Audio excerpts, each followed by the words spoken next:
So from 2009 to 2024, how many years are we talking about? 16. So the very first year that they used it, it broke down. The engine got removed. Finance officer, before you speak, I'm concerned. And let me tell you my concerns. You told us that the vehicles, the two hard bodies, they've been fixed. The auditors don't have record of it being fixed and being used. I asked you about the Ford Everest. You said it's one of those vehicles that have been broken down, and the tender whatever committee is, you've written a letter to the chief of staff. But the auditors have a record that you have sent it to a new mechanic, which is being fixed. So that letter that you've written to the chief of staff, have you amended it to exclude this one? Do you have a copy of the letter that you wrote to the chief of staff? Yes, please. Mr. Chair. Yes, sir. With regards to the vehicles, as I indicated, I assume office April 9th.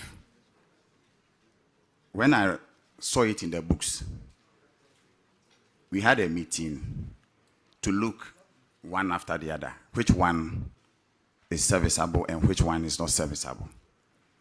So, as we speak, one pickup service being used, what I came to meet. Which pickup is that? In fact, it's a Nissan hard body. Yeah, you have two of them. Okay. One with the registration number GV83-S. Another one is GN8101-12. In fact, I don't have the numbers offhand, but one has been serviced and being used. Okay. It's even being used by our physical planning unit and the engineers. Okay. Your finance person said two. Yes. And there's another one, the 4x4 Nissan. That one too has been worked on. We brought it to Kumasi, has been worked on and is being used as we speak. So since I came to the office, there are two vehicles that we have spent on. The other ones in question, when we brought the mechanics, the report they gave to me, as in the management, we realized that putting in money to service those cars, when the auditor even comes and we even tell him this is how much we have spent on it, I think we will still come back here. So when I was briefed that a letter has been written, we're waiting for a response as to the action to take, since we are not of our own. So in respect of the vehicles, yes, two has been worked on. The other ones, very difficult to service. But the auditors just confirmed that the Ford is currently at the mechanic, meaning that you are servicing it, or that is the parking place of the Ford vehicle. That one is not being serviced. It's not being serviced. It's part of those ones that are just... But they are parked at the mechanic. In fact, yes. Why? Because it's not movable. Very difficult. So when the auditors came and they came to check on your vehicles, was it parked at the mechanic? In fact, yes. Because as far as I'm concerned, that car is not parked at the assembly. The auditors, can you please confirm whether you met all the vehicles, especially for this particular one, parked at the mechanic? Yes, please. So my question is, so those cars that you had in a process wanted to, so are people going to buy? They're not going to fix it. Are they going to do, when you are auctioning, people who buy the car, are they not going to fix it? Mr. Chair, since we are managing public funds and it's not our personal money, I think that, yes, somebody can buy and decide to fix it in his own way. But in utilizing government money, we need to follow the protocols. At least, if a response comes and another assessment is being made and a recommendation comes that, no, these two, you can work on it regardless of the amount you spend on, we are always guided that the auditors will come. So we need to do what is right. So not that it can be fixed at all, but we want to follow the protocols, Mr. Chair. Auditors, you want to make a comment about the letter? Yes, Honorable Chair. So Yes, sir. the letter handed over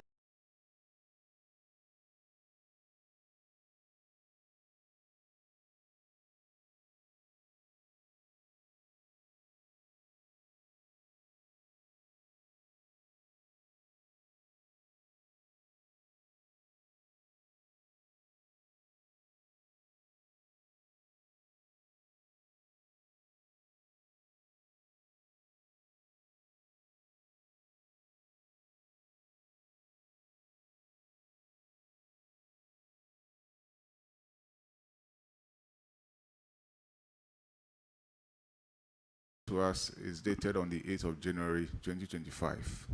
The whole truth and nothing but the truth. Didn't you do that? Yes, sir, Mr. Chair. Now, the board of survey was on the 22nd. But you wrote the letter on the 8th. Honorable, Yes, sir. during the audit process, we have what we call the observation. They always come out with the observations. Yes. So it was this period that we quickly have to respond to the audit issues. Listen to yourself. Yes, Listen to yourself. You wrote a letter to the chief of staff on the 8th. The board of survey hadn't been set up yet. You set up this board of survey on the 22nd. Master. Huh? Let us see the letter. Madam Chair, I believe there's an error in the dating. That is what because what I want I'm saying that. So you see, when I asked you, did you show this letter to the auditors when they came? Because clearly, if they had seen, you had shown this letter to them, they would have pointed things out to you. Okay, Maybe there was never, the letter wasn't there, you just cooked it up. That is why you are saying that now you are admitting that there's an error in the date. Because clearly, if you had this letter, and the auditors have cited you for this, and you go through the exit interview with them, and you refuse to show them this letter, even though you have been cited for this infraction, you refuse to show them this letter, and then one year, 3 months, you come and tell the whole world that you wrote a letter to the chief of staff asking for permission to dispose of these vehicles, and the chief of staff hasn't responded. Do you think it's proper, say? Madam Chair, we have taken note of that. It is not a matter of you have taken note of that. You come here and you tell the whole world you wrote a letter in January, and to date, you haven't heard anything from the chief of staff. I asked you to show the letter to the auditors for confirmation. Yeah. And the auditors are saying, this cannot be. Okay. MFO, you took an oath this morning. Madam, that is what the letter indicates. So I believe I am not the originator of the letter. The administrators. Honorable DC, did you take a look at the letter before coming here? In fact, I Please, have can you turn off? yes, but as in the board of survey 10, I wouldn't say that I'm not part, but I didn't know the timelines as to when it should be set up before what. So that technical question I couldn't ask, but I cited Then, the Honorable letter. DC, your technical people have failed you. Clearly. Because you are the political appointee, and the technical people are supposed to advise you on the processes. Auditors, can you please take us through the process so that for the benefit of those who are here and don't know how to go through a process to dispose of a vehicle?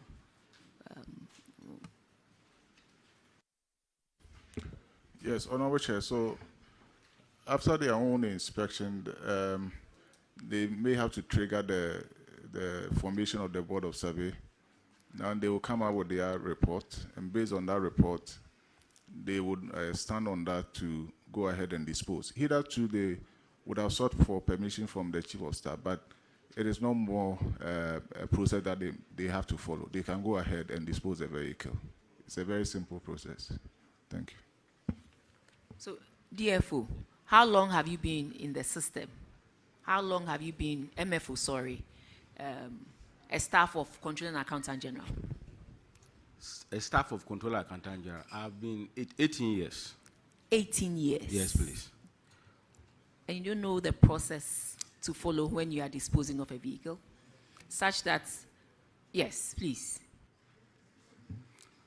Madam Chair, the process that I know is that a board of survey has to be formed, and when it is formed, they will look at the serviceable and unserviceable vehicles and recommend as to what to do.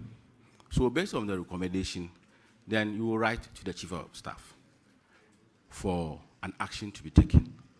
This is the process that I know.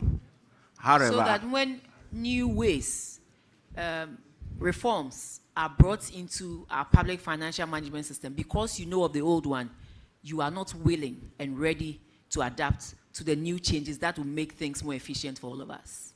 Madam Chair, I'm willing. I'm ever willing to.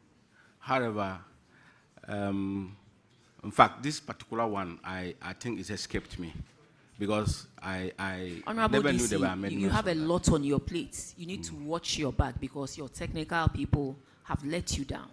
And you have also let yourself down because you should have gone the extra mile of really reading into that letter that was given to you before, appearing before Public Accounts Committee and tendering it in as evidence that you have written to the Chief of Staff. So you have done your part and you are waiting for the Chief of Staff who for 1 year and 4 months has refused to respond to your letter. Mr. Chair, we are new on the chair, so I take this as a learning process. So I will take note of that. How long have you been the DCE? I assumed office on the 9th of April last year. Oh, my brother. Over a year. And you are behaving as if you were just given the position yesterday. No, madam. Since the administration entails a lot, and I will not say that I have not learned anything, I've learned a lot. But I'm not fully up to where I needed to get to. This one was just lack of proper scrutiny. It has nothing to do with the learning process. Lack of proper scrutiny, because if you had scrutinized that letter, that's why I asked that, can you hand it over to the auditors for the auditors to verify? Because there's no way a letter will go to the Chief of Staff for 1 year, 3 months, and there will be no response. I know, and things don't work that way. That's why I asked that you give it to the auditors to confirm. So it was lack of proper scrutiny, and I hope that moving forward, you get the opportunity to scrutinize things very well for your own education and also for the education of the position in which you find yourself in. Thank you, Mr. Chair. Chair, I'm guided. Chair, I just want to bring this to the floor because the tendency of various district assemblies having graders and then abandoning the graders and then they don't take good care of it, it's costing this country a lot. And we have seen it in so many assemblies. They abandon the graders. What is the issue? Or the assembly are not capable of handling graders in future so that we take certain decisions in the future. It's so bad. Yes, sir. Thank you, Mr. Chair. In connection with the process, I just want to add a bit. Previously, you needed to, if it has to do with vehicles, you needed to write to the Chief of Staff. Then when the PFM Act 2016 came to being, then the authority shifted to the Ministry for Finance, the Minister for Finance. So if you want to dispose of a vehicle, you need approval from the Minister for Finance before you can do that. Then the Public Procurement Act prescribed the process for dealing with disposal of vehicles. And for that matter, when you are satisfied with the Board of Survey report, what you do is to write and get an auctioneer. You advertise to get an auctioneer. Then the auctioneer will go through the process to dispose of the vehicles. So you can't sit down in the comfort of your office and decide that because there's a recommendation in the Board of Survey report that we should dispose of vehicles, you just go ahead and allocate vehicles to people and take money. You need an auctioneer to carry out that assignment. So, Mr. Chairman, this is what I wanted to add. Thank you very much. Thank you very much. Just to remind the auditees, this committee has the powers of a high court. And when you come to lie to us, that is perjury. Think about it for a minute. Let's go to this is Assembly Common Fund, and Joaboso, your infraction is on paragraph 721, and Dr. Jassau will handle that one. Thank you, Honorable Chair. Come with me to paragraph 721. The infraction is on abandoned and delayed projects. There are a number of districts in your region that have this infraction. Joaboso district, you have a number of projects. 1, 2, 3, 4, 5, about 6 of them. And there have been several months of delay on each of them. One of them 24 months, one as high as 264 months. And as you know, these delays lead to cost overruns that may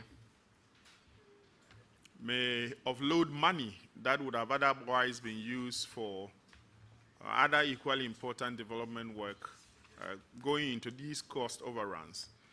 Can you tell us why the delay and why you have not attended to these projects?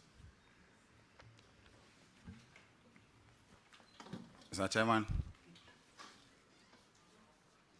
it's true on the report that we have delayed and abandoned projects 6, but I met more than 6. More than that.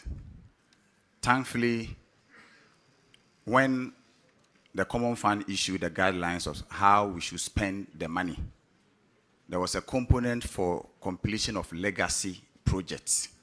So all these ones forms under the legacy project. We had our first release of the Common Fund around July last year. So we began the process of looking at those abandoned projects. So as we speak, in 2025, we were able to complete 3 of them. They are all 6-unit classrooms with ancillary facilities. One is at Eteso, another one Dominable, and another one Benchama. In the coming weeks, since we wait for the release of the money, because we want to follow due process, in order not to rush in awarding. The report doesn't tell us the name of the communities. Could you tell us the specific projects that have been completed? It's 6-unit classroom blocks. That's why I said they were more than the 6. 6-unit classroom block at Eteso. So you see, we are dealing with the 2024 audit report. And in that report, it cites 6 specific ones. So I'm interested in whether these 6 specific ones have been tackled or not. And if you have, which specific ones have you tackled? In fact, they are all listed under our legacy projects. So we started with the amount. Honorable DC, please, do you have a copy of the reports? Yes. So when you look at the report, it says renovation of one number 6-unit classroom block, contractor, Kiafi Ventures. There's another one, contractor, Muslivin,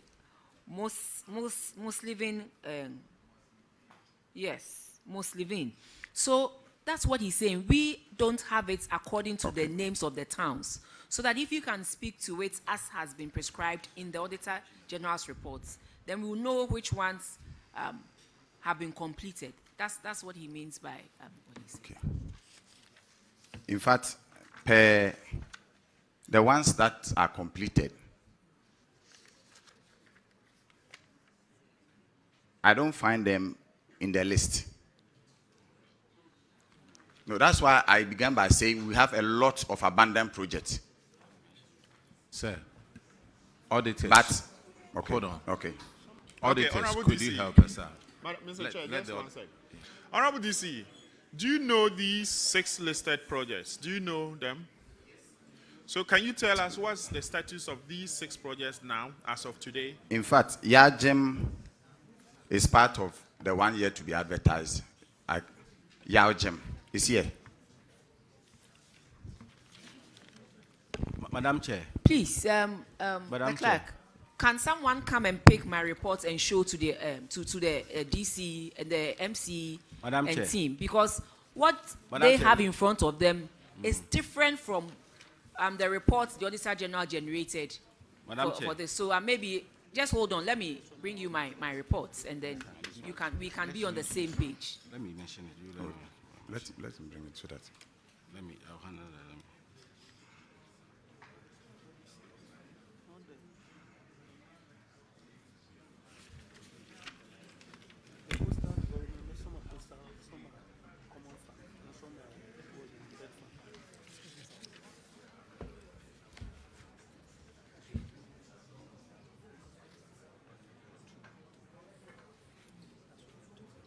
We don't have job.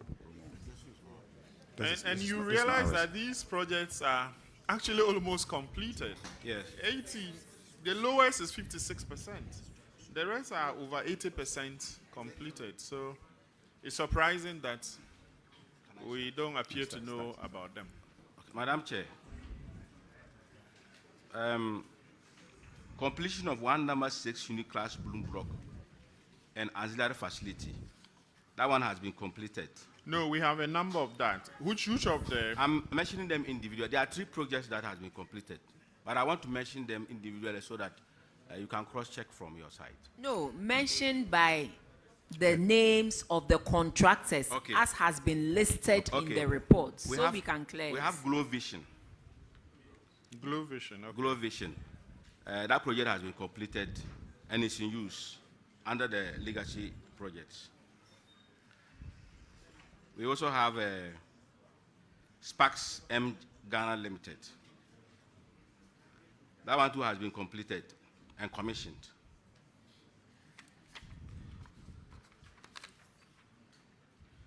Then we have JO Construction. This one has been captured under the 2026 budget, yet to be awarded.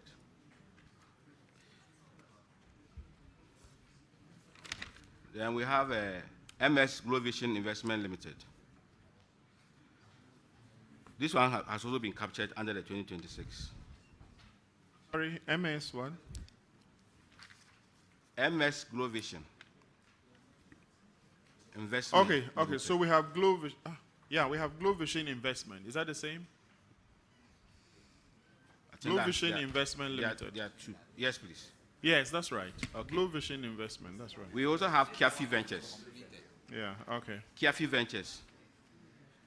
That one too is that one is yet to be awarded under the legacy. So Then- two have been completed. Right? So is it correct that 2 out of this have been completed and 2 are yet to be awarded? Yes, please. 2 has been completed here. Okay. Yes, please. Okay. So the rest are to be captured under the 2026 budget. Okay. Madam Chair, what I added was not captured here. So it's not like we relied under oath. That one was not captured here. So it's technically 3. But that one was not captured as part of the report. So it's actually 2 that you have completed from the Yes, report. yes, but there are another one that So was that also is why completed. it's important that we are all on the same page. This No is the problem. reports the auditors have cited you for. That's why I want us to speak to this particular report, and then you can update us on the other things that you have done. Thank you, madam. Should I let you keep it, or I should? Oh, in fact, I'll be glad if it will be given to me. No. You can't have my personal copy. I'll give you another one. Madam, there's another one, Honorable Chair. That is, get fund. Have you made any efforts to have that? That's been delayed by 48 months as of 31st December 2024, and it's 84% completed. Mr. Chair, yes, a number of visits has been made to the office and document has also been sent to them since we cannot complete it with our funds. And as I said earlier, it's even more than the one. If you go to our senior high schools, we have a number of projects that are also abandoned. So we added all of them together and presented to get funds. So we have made a step. What we were told that there's re-evaluation because the project has delayed. So they are working on it. So we are yet to have a response from them. In fact, they also made us aware that the contractors working on it, if we can help them out. So we sent some of the contractors to the place for them to be aware that these are the contractors working on the project. So a step has been made, Mr. Chair. Who is your MP? Honorable Kwabena Minta Akano. In fact, one of the visits to the place, I went with him. So he's aware of all these? In fact, yes. We went to follow up at Get Fund. Okay, all right. Madam Chair, Mr. Chair, that will be all. Thank you very much. Let's move to the next one. It's on paragraph 736, and Honorable Ms. Bao Adams will handle that one. Thank you, Mr. Chair. Dwaboso, Section 52, subsection 7A of the PFM Act 2016, Act 921 states, a principal spending officer shall account for government stores by making sure that public goods are consumed in the course of public business and records are made available. But during the year under review, an amount of 202,205 Ghana cedi was spent on fuel and transportation of election materials without any evidence of accountability, such as recording in the vehicle logbooks and receipts. Could you kindly explain to the committee what action you have taken to remedy this infraction? Mr. Honorable Chair, the infraction has been duly accounted for and verified by the Audit Service. What do you mean by it's been accounted for? Mr. Honorable, the necessary documentations to that effect has been submitted to the Audit Service and verified. What, transportation on election day? Which one? One more time, please. There were two issues that was combined. Yes. One has to do with the logistics that were given to our stakeholders during the elections period. And then the other one was fuel in respect of drip machines. That one has to do with the drip machines came in without logbooks. So we provided logbooks.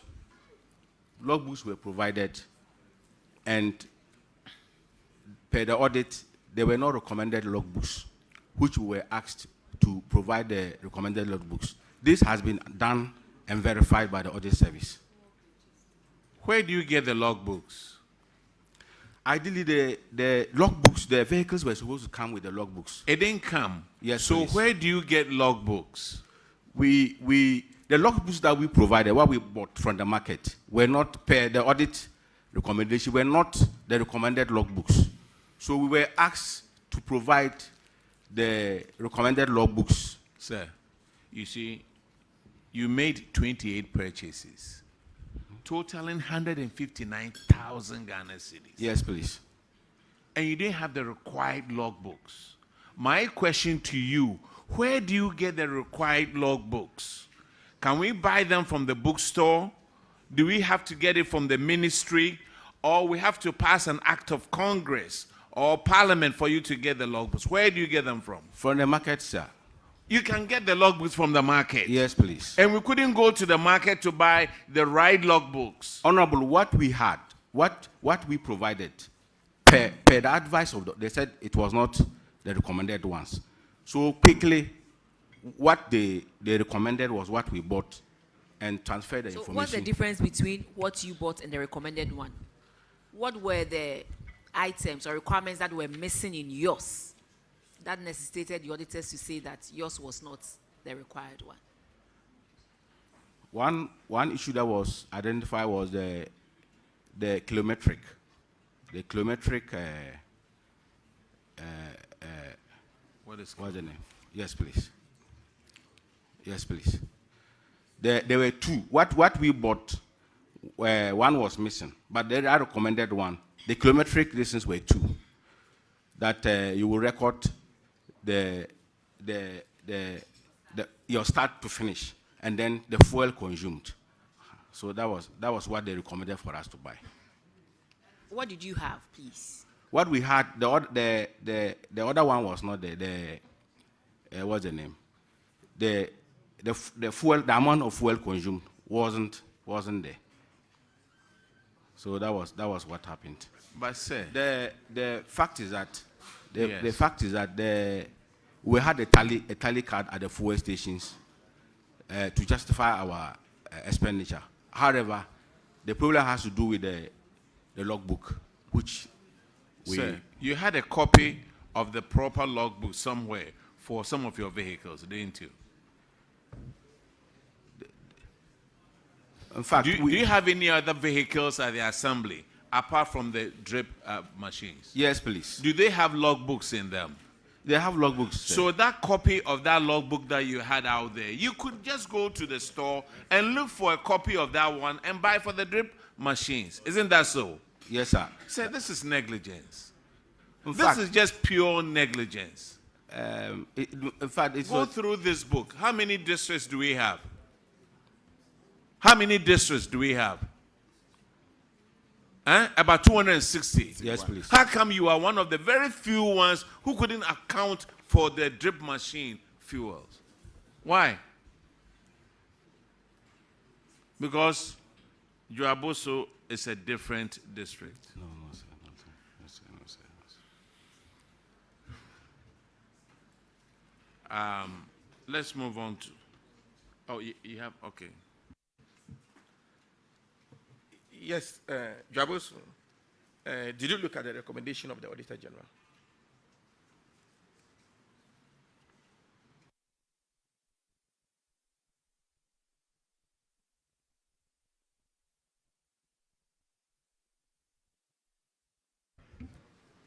So in this case, finding receipts and then logbooks later to furnish the auditors may not be the solution again.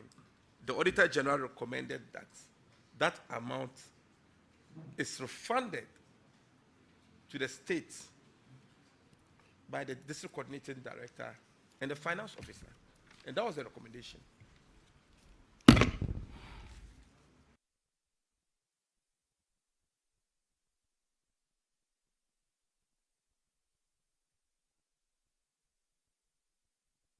You see, and MFO. if, Yeah. go ahead. My colleague asked you a question, Madam Chair. and you are not responding. Madam, I've seen the recommendation, but after the audit, immediately we were able to provide the necessary documentations, and the auditor verified the documents. It was verified. Look, the logbook is supposed to tell you the distance that you traveled. Isn't that so? Yes, please. Now, fuel that you bought last week, can you remember how many kilometers that you drove last week with any of the vehicles you have? No, please, unless I check the record. So how can you come back and say that after months, 28 purchases, totaling 159,000, now I can remember, oh, 3 months ago I did look, don't manufacture those things for us, because very soon, Yes. you'll be paying this amount of money from your pocket. Yes. Honorable, I'm under an oath. And the information, we were already having the information on our records book. But the problem has to do with the recommended logbook, which all the information inside there has been transcribed onto the order. And it was verified. What it says, the management attributed the cause of the infraction to the non-availability of logbooks and receipts at the time of the audit. It's management. You said that you didn't have the logbooks and you didn't have the receipts at the time of the audit.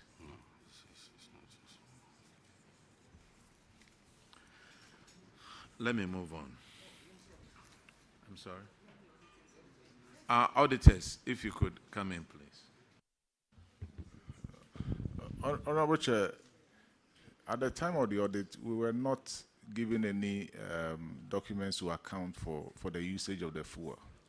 It was after the audit they brought some documents, and even that one, it was not as we recommended. So, and like you said initially, I mean, you have used fuel to take some journeys, and then you didn't, make records of those journeys. After some time, you are now doing that. How sure are we that those journeys you are now, indicating in the records are really what took place? And that is a risk. And that's why we advise that do it whilst you are on your journey. Make sure that the records are being kept to account for the usage of the fuel. So it is because of that that we recommended in our report that they should refund the amount, because we couldn't assure ourselves that they have actually used a fuel for the purpose for which it was purchased. Thank you. You heard that, Finance Officer. Yes, Honorable.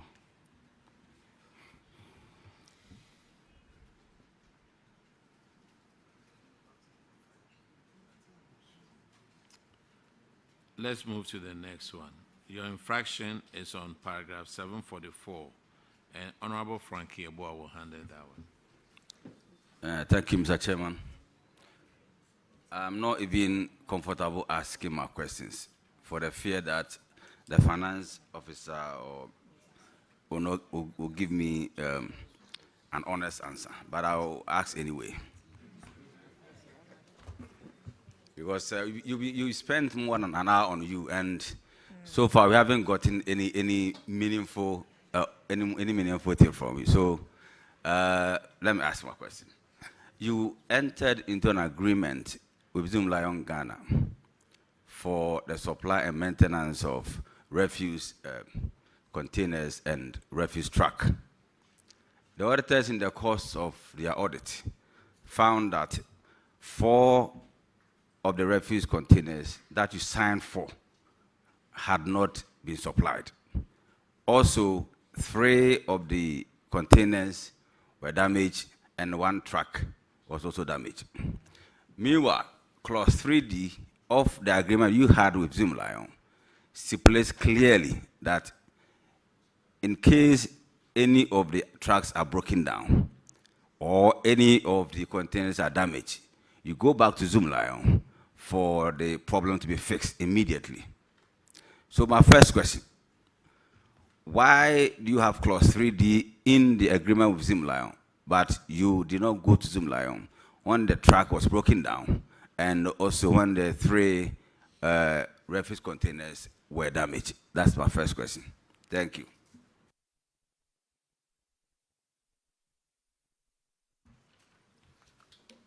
Mr. Chairman, with regards to Zoom Lion, when I assume office, like I did to all the other things, I went through the books and saw the same thing as being mentioned here, that there were things that they needed to provide to the assembly, and that wasn't done. We had our first meeting with them at the Regional Coordinating Council. That matter was raised before them. And as a result of that, we even indicated that if that is not done, it will be very difficult to work with them, because when we appear before this committee, we will not know what to say to the committee, since there's something that they need to do. The second meeting that we had with them, the team visited us at Draboso, at my office. We raised the same issue, that the first meeting we had, there wasn't any action. So they left. And upon assuming office, I also cited a letter dated... Honorable DC, MC, please just go straight to the point. Let us find out what has become of it. There are quite a number of your colleagues also waiting to be heard. Already you've taken more than an hour. So please Mr. just Chair, update us. Nothing has been done from the part of the Zoom Lion. As far as with the engagement we've had with them, whether repair or the ones that they need to provide to us, they have not taken any action. But we have met them severally in Accra, at the regional level, and at the district level.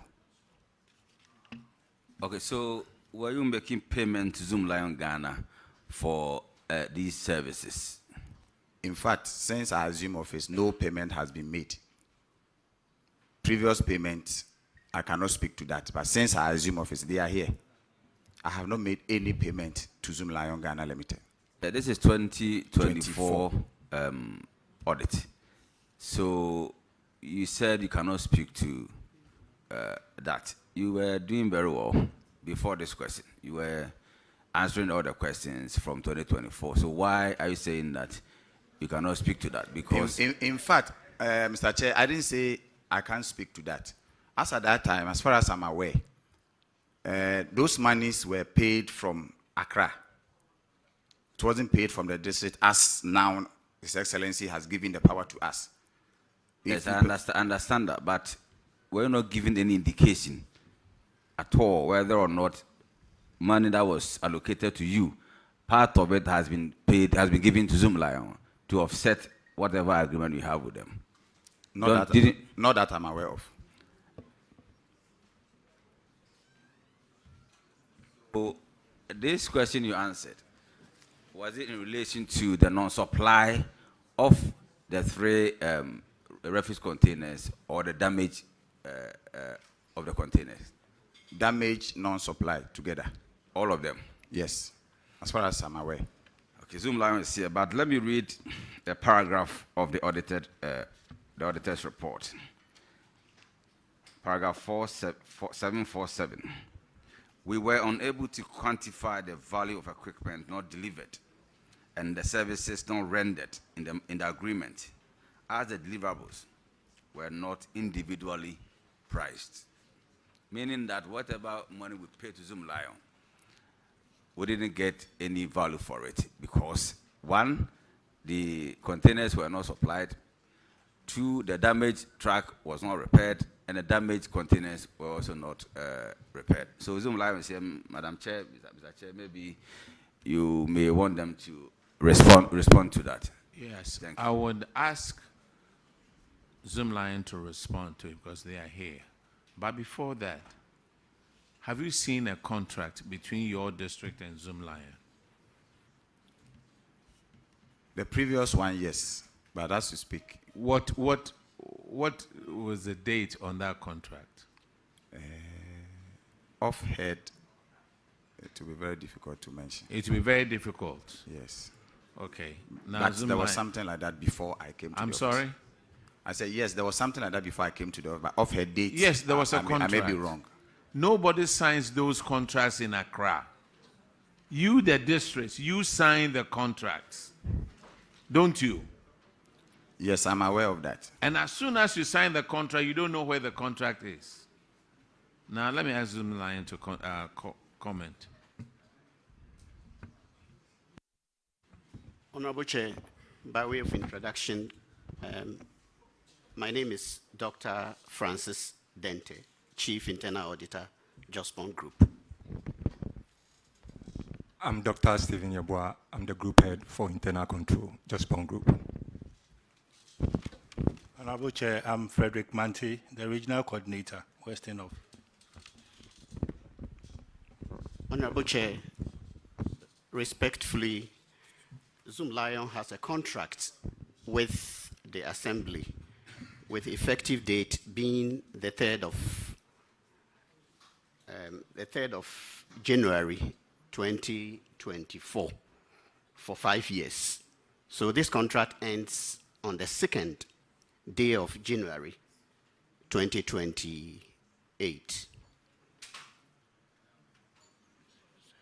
2029, I'm sorry. Now, for 5 years. From reading from the report of the auditors, we believe that this contract was not the basis for the audit. The basis for the audit was a previous contract which had expired at the time the audit was being conducted. And given that the contract spells out all the benchmarks, once a wrong contract has been used to conduct the audit, we do not believe that the findings are right.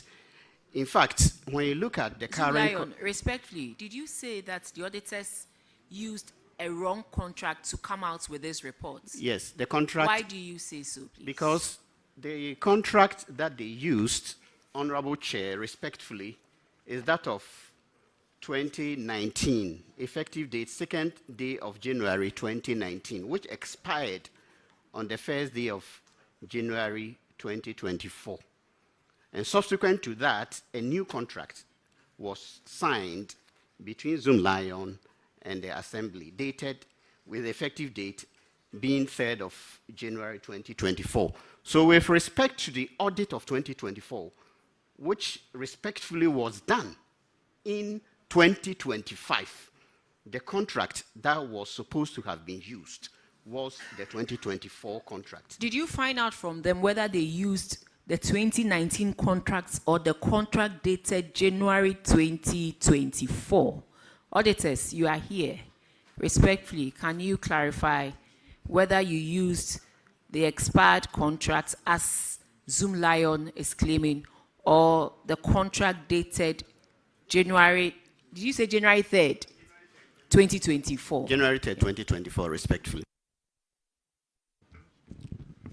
Honorable Chair, the contract that was handed over to the auditors at the time was a basis for the audit. Now, if you quite remember, this issue came up during our previous sittings. And as part of the contract, they were supposed to provide these materials and equipments for managing the waste as far as the districts are concerned. Now, the chairman advised at the time that in order for them to do their work and for auditors not to be citing some of these equipments and all those things as not being provided and they are damaged and all that, they should concentrate on couching out a contract that will focus on providing waste management services in the various districts. So when we did the 2024 audit, the contract that was existing was a 2019 contract that they signed. Now, I'm sure that after that audit, a new contract was signed. But that contract, though, when you look at it, I can send you a copy for you to look at it. The contract was actually signed towards the end of the year 2024. It was around end of November that the Assembly started signing those contracts. Yet so it was dated 3rd January 2024. Yeah, so when you look at the preamble, yeah, the preamble states the fact that the contract, is in effect from January 2024, but it was actually signed by the various assemblies getting to the end of the year, November 2024. So, sir, clearly, even using the previous contract, these infractions were cited. You failed to deliver on the previous contract. So you cannot conveniently sit here and say that they used the wrong contract. They are saying that this transpired somewhere in 2023, and then they had to carry it forward. And so even in the previous contract, you failed to deliver on the terms of the contract. That is what the auditors are saying. And that is why it was my colleagues who were in the previous Public Accounts Committee, the ranking is here, Honorable Akwesi Kunedu is here. These things came up in the previous sitting, and it was brought to your attention. So you cannot say that first and foremost, their report is based on a wrong contract, so it doesn't hold. These were infractions that you were cited from when that previous contract existed. That is what the auditors just told us. Honorable Chair, respectfully, if we heard the auditor right, this thing was debated in the, I think 2 years ago when we had the Public Accounts Committee, and it was settled that Zoom Lion's work is the service delivery and not supply of... Well, but what the auditors cited you for are what is in the contracts, unless you are telling us the auditors based their reports on something different. But what they are saying right here is that they cited these infractions based on the contract that was given to them. And in that contract, auditors, can you please repeat it? Maybe once you repeat it, as the accounts will say, yes. So wait, as you hit it hard, as you repeat it, and we all get a better understanding of what you want to carry across. Thank you. Yeah, so Honorable Chair, as I indicated earlier, we audited based on the contract that was existing at the time. And in that contract, they were supposed to provide these items for efficient waste management services in the various districts. And so that was a basis. Later on, they came out with a new contract, but that contract was signed at the end of the year, 2024. And so we cannot just say that the basis of our audit is wrong. I mean, this has been an issue that has been reoccurring even in our past audits. And to help them and to help all of us, they asked them to focus on the waste management services, which now in the new contract, they have tried to do that so that the issue about these equipment not being supplied and damaged will not come up again. So, Mr. Zumla, you can't pick and choose. The auditors are saying they provided in their reports that moving forward, focus on just the waste management and leave out the provisions of the bins and the trucks. And based on that, in the new contract, you don't find it in there, I suppose. Honorable Chair, that's what... No, I'm asking, so in the new contract, do you still provide bins and trucks for refuse collections, please? We use the containers and trucks as our tools of trade, as always. So it is still in there? We use them to do the work, but... No, I'm talking about the provision of these things to the assembly. Is it in the new contract? No, it's not in the new contract. So clearly you have listened to what the auditors, the recommendations the auditors gave, and that's reflected in your new contract. So then you cannot say that they are,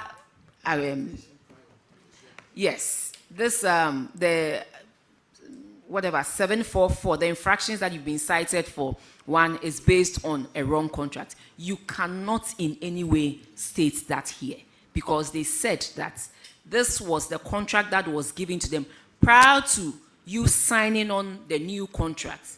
The new contract was signed somewhere in November, but then in the agreement, you stated that it should take effect from January. So as at the time they were having this, the audit, it was that contract. And these are issues that have come up in previous years that they have pointed it out to you. So respectfully, you cannot say that they based their report on the wrong agreement. That we will not take here. Honorable Chair, respectfully, contract has a beginning date and an end date. The beginning date and end date is well spelled out in the 2019 contract. The first sentence in the contract, page 3, has the effective date, which is 3rd of January 2024. With respect, Madam Chair. Say, when was the contract you are reading signed? Don't go to the effective date, please. 2019 contract. No, please. I'm coming. The new contract. No, please. When was it signed? The new contract, in terms of signature, was signed in November 2024. So I'm coming. Wait. Sir, please. I'm asking the question. So we answer it so that at least we would all be on the same page. It was signed in November 2024 for the period of 2024, right? Correct. And when did the year 2024 end?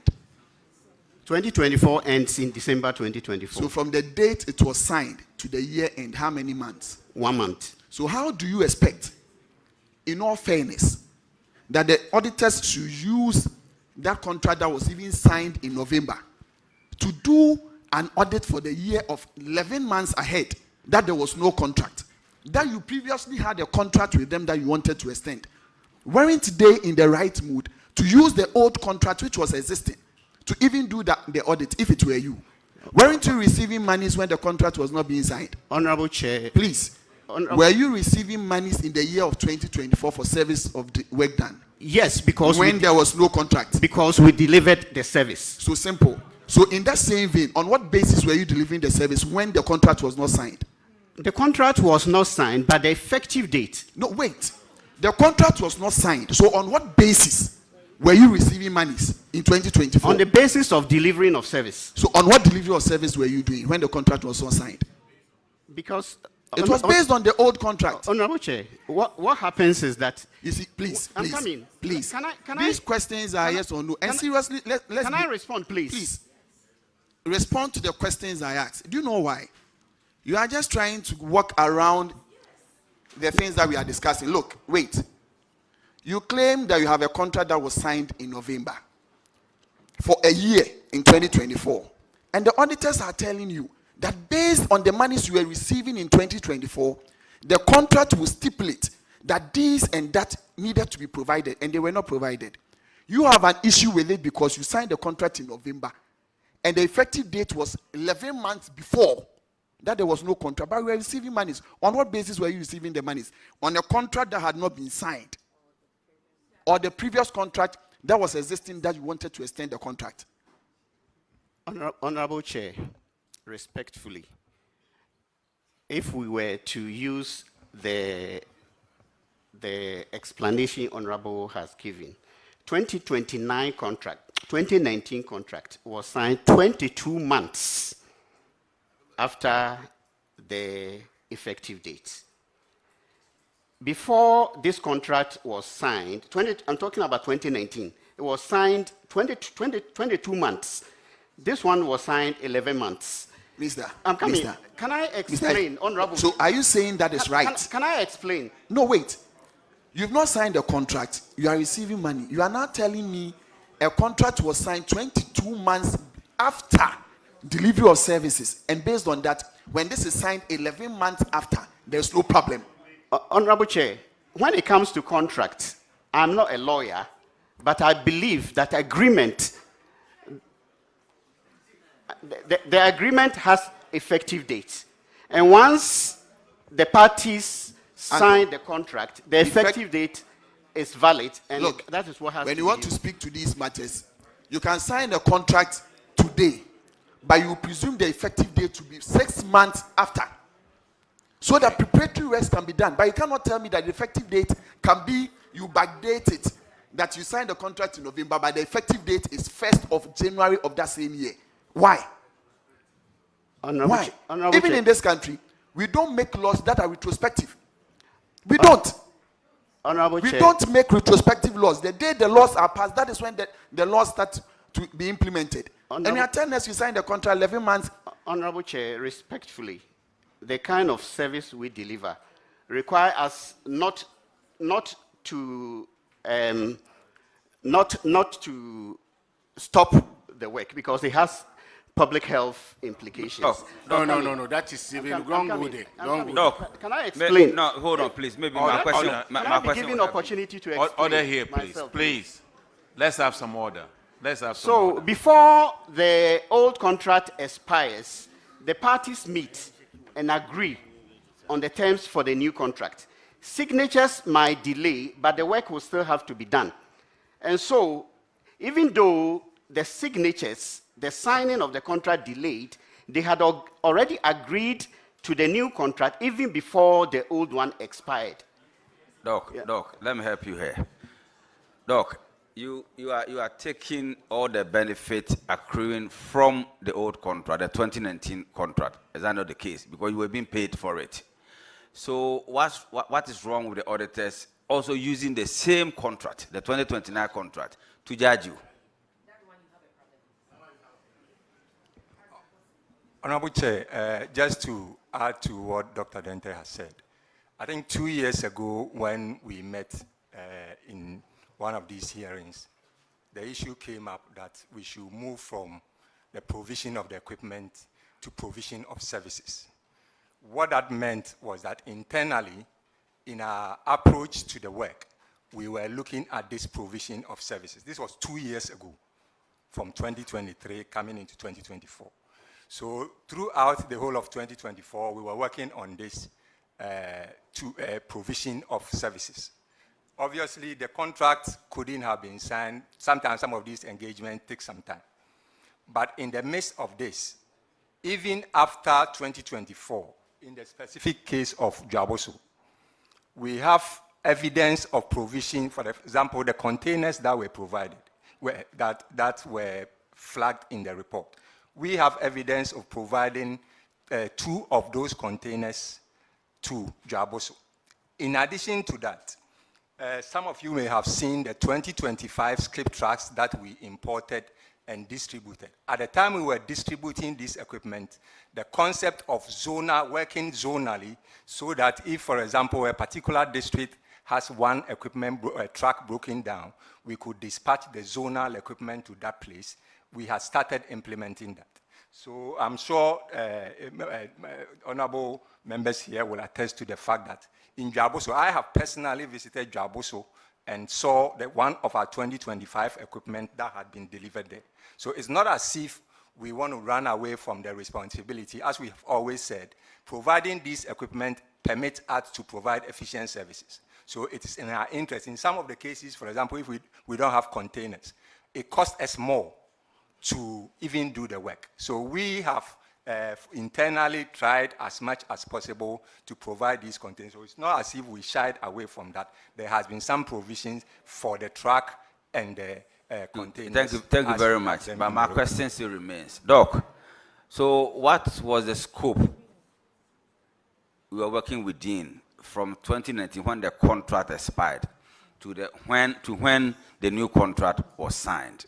What was the guiding principle? What was the scope? What were you guided with in providing the service to the district? We're guided by the fact that we have to deliver effective service using the necessary tools, which are the containers and the Where did you get that information from? Was it not part of the stipulation or the whatever provisions in the contract, the expired contract? Is it not from the expired contract? Whatever you are telling us now, is it not coming from the expired contract? Honorable Chair, unfortunately, no, it didn't come from the contract. Because like we said, when we met in 2023, it was clearly stated, it was clearly agreed, because the same situation arose, and it was agreed. It wasn't proposed by the auditors. This was something we mentioned, and the chairman accepted that going forward, the contract should spell out that we are supposed to deliver service and not to deliver the tools for the trade. But hold on, please. But you are just using different language. You are the tools. Are not the same tools you were using before? Honorable Chair, respectfully, the tools do not belong to the assembly. The tools belong to Zoom Lion, be it containers or trucks. So they are the tools we use to conduct the work. So the way it is captured is it's looking as though the trucks and the containers belong to the assembly, and so once they are not provided, the work has not been done. But it is our tools. So whenever we are challenged and there is a truck breakdown, what we do is that we deploy available truck from neighboring district so that the work can get done. So I've heard you, but my challenge is that we have both the Safioso and the rest here with the same problem. So let's try to make progress. Okay. This one, this one, non-supply of 4 refuse containers, whether it's tools for the service or supply to the assembly or belongs to the assembly, they are saying that you did not supply. 3 containers were damaged, you did not replace them. 1 truck was broken down, you didn't service it. That's the problem you're having now. So it's not about you, whatever. So that's what we need to explain, so that we'll make progress, please. Honorable Chair, we have, as we speak, we have about 150 containers that we are molding. As at the last audit hearing here, we supplied 300 containers nationwide. As we speak, we are molding 150. So any shortage anywhere that we find, we believe we will be able to supply and do the work. But it still stands to reason that the containers and then the trucks still remain the property of Zoom Lion as our tools for trade. And wherever we are challenged, and the challenge may happen anyway, because these are trucks, these are equipment, they can break down anytime. Whenever it breaks down, as an effective deliverer of the service, we make sure we deploy from wherever we can to ensure the work gets done. Thank you. Mr. Chair, thank you very much. Doc, it also stands to reason that when we were going for the contract, looking at the magnitude of work in each district, you tell the district chief executive and the management that for your district, we are bringing you 5 trucks, 10 skips. So if you don't supply that number, you cannot come and sit here to tell us that it stands to reason that those machines and those skips are not for the assembly, but they are your work tools. Why then would you put those into your contract? Because that is the effectiveness of how you'll be able to perform.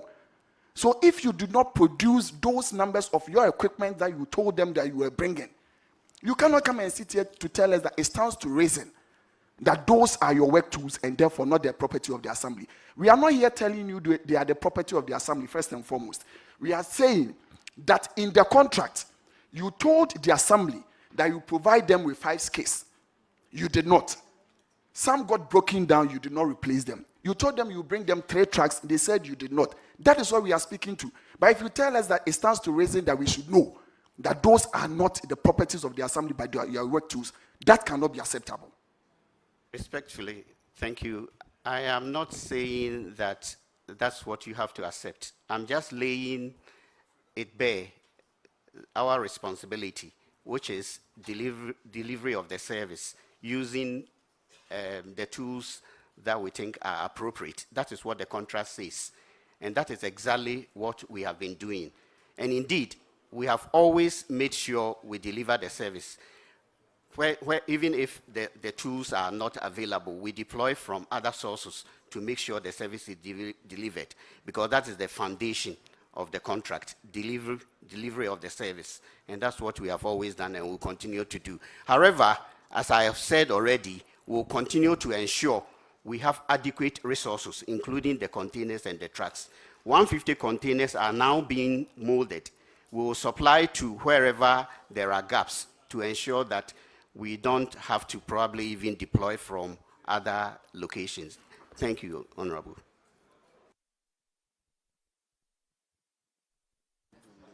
Auditors come in and then Honorable Edema.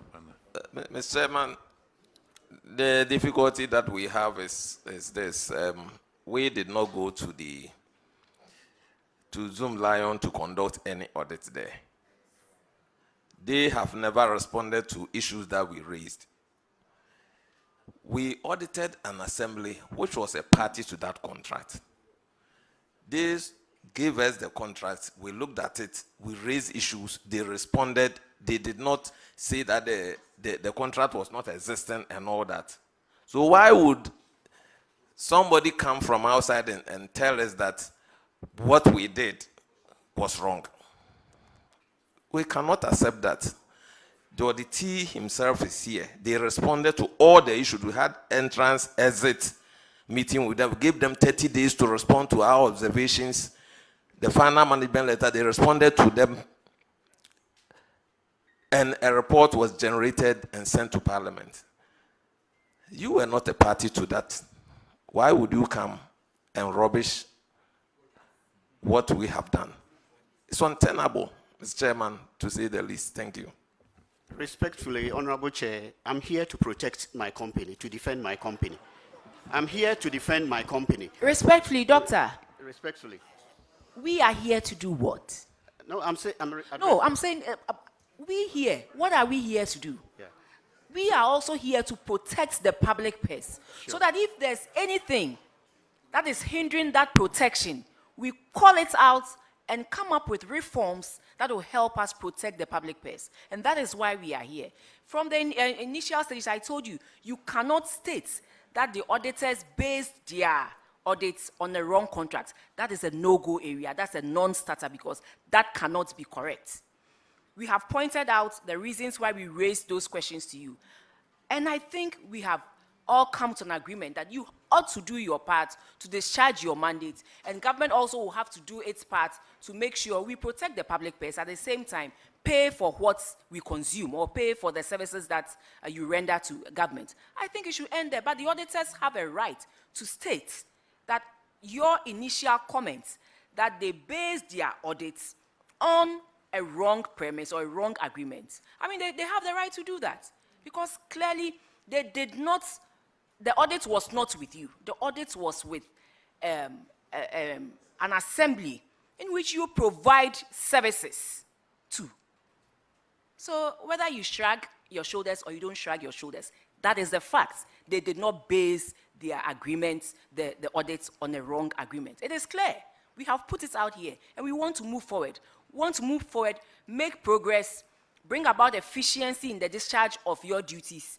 Government also does same. And then we all protect the public purse because at the end of the day, whether it's a private company or a public company, we all have a country to run. Okay. Thank you. Finance officer, you have time now for you to go and bring what we requested, which is in your car. And so you can go and bring it now. Okay, Honorable Edem Agbana. Thank you, Mr. Chairman, for the opportunity. Mr. Chairman, listening to the gentleman from Zoom Lion, there is one point that I would want to humbly make. The first one is that we are not conducting an audit of the performance in terms of whether or not you are providing the service. You signed a contract with the assembly. Based on the contract, you had there were certain responsibilities on you, which includes supplying those equipments to the assembly. Based on that, you have received payment, and in response to Honorable Akwesi Kunedu, you considered that you were paid even when the contract had expired. Now, if the contract compels you to supply the assembly with some equipment which you failed to do but received payment for, and we are raising issues with it, respectfully, you cannot be telling the committee that you are delivering the service. And so whether or not you supplied the equipment which in your views belongs to your company, that does not matter. But the payment or the rates based on which you are paid because of those items in the contract. So if you did not supply those items, you did not replace them, and it appears to be a national issue, internally, similar issues with other assemblies, Mr. Chair, I think that the committee should recommend a refund of some payments that were made to them back to the assemblies. Because if I sign a contract with you, and I tell you that I will supply you these particular items, whether I have delivered a service or not, As long as I fail to meet all the obligations in the contract, you should be able to refund some monies that have been paid to you by the assemblies. Thank you. Honorable Chair, can I respond, please? Can I? Because I wanted to.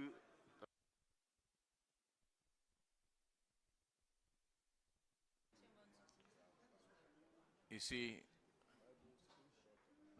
the bottom line is this. From what the auditors were saying, they were using the existing contract that was there.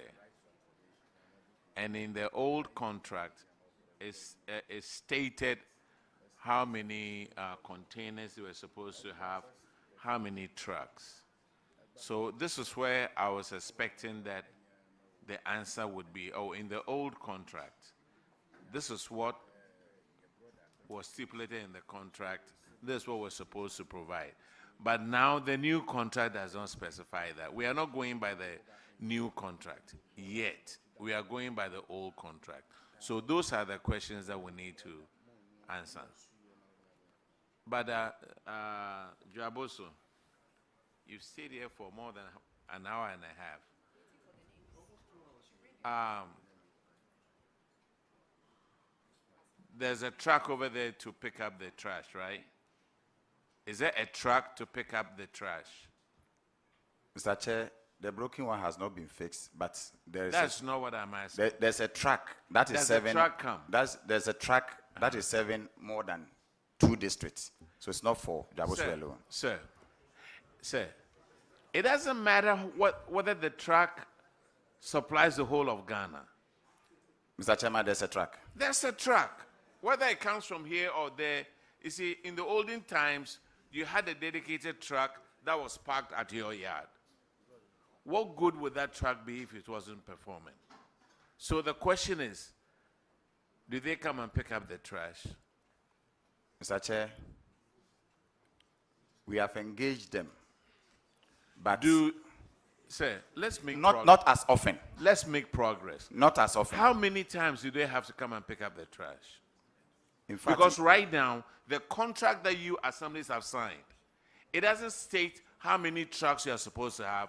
It does not state how many containers you are supposed to have. The question is, how are you going to assess the performance of Zoom Lion? In fact, very problematic. Very what? Problematic. You guys signed the contracts. Nobody from Accra signed the contract. You guys signed the contract. You signed the contracts, and when there's a problem,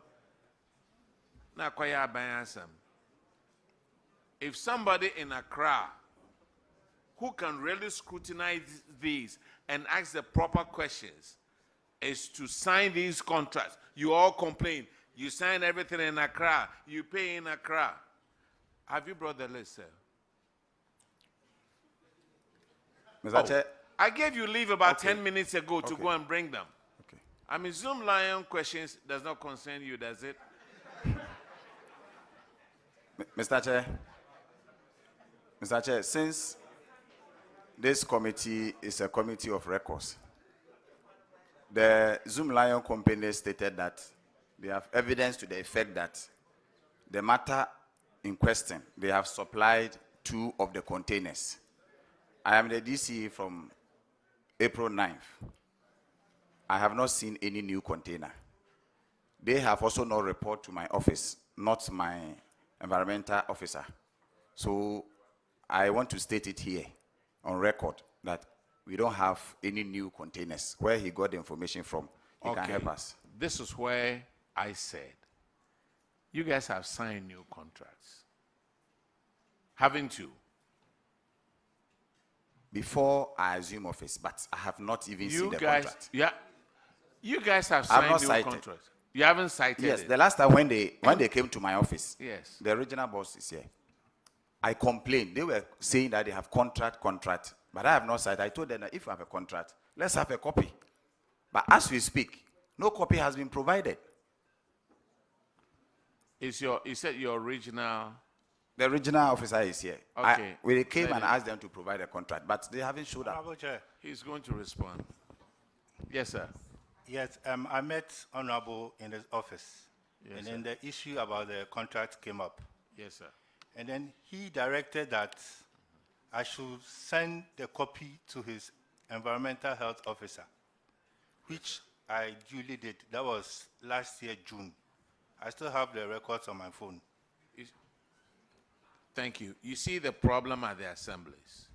You have the environmental guy dealing with Zoom Lion. You have your coordinating directors dealing with Zoom Lion. And you, the political appointees, also dealing with Zoom Lion. Now, there are three of you. Zoom Lion is dealing with the three of you.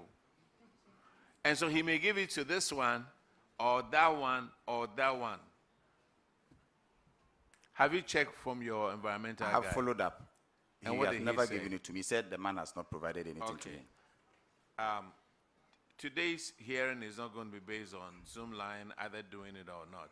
I just want the information that he has in his car. No problem. He should bring it. No problem, sir.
Joaboso, sit aside. We have several other assemblies. And then when he brings whatever he's going to bring, we'll continue. Now let's call our win.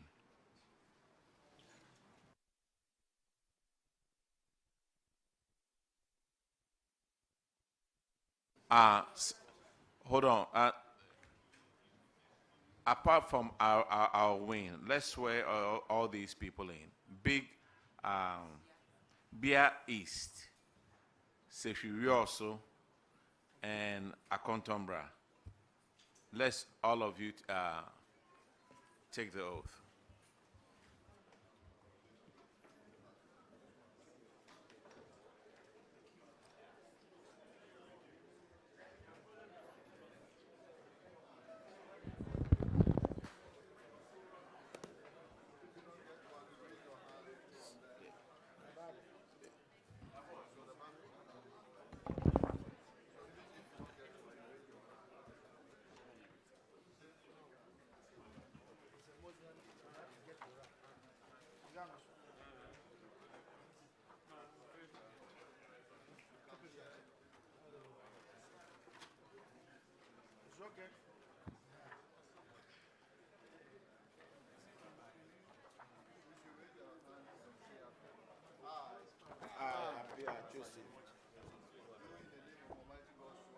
Do in the name of the Almighty God swear that the evidence I shall give before this committee touching the matter in issue shall be the truth, the whole truth, and nothing but the truth. So help me God.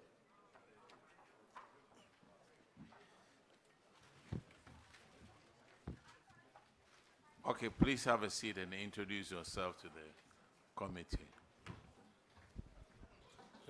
Honorable Chair, my name is Abdullah Fuad, the Municipal Finance Officer at Win Municipal Assembly. Honorable Chair, my name is Stephen Moche, MCE at Win. Honorable Chair, Joseph Baba Yele is my name, Coordinating Director. Honorable, my name is Patrick Apia Kubi, Internal Auditor at Win Municipal Assembly. We'll start with unsupported payments. And no, I take about unrecovered rent. Honorable Edemagbana will start with that one. Thank you, Chairman. Chairman, this infraction relates to the inability of the Assembly to recover rents that 28 occupants within the Assembly were expected to pay between January 2023 and December 2024. Why couldn't you recover the rent? Thank you, Honorable Chair. The issue in question, it has been cleared. We have paid, and the receipts are here for verification. Auditors, can you confirm if all the 12,930 Ghana cedis was paid? Honorable Chair, per our last status is still outstanding. We are not aware that it has been recovered. Mr. Chairman, if I may find out from them, when were these payments made?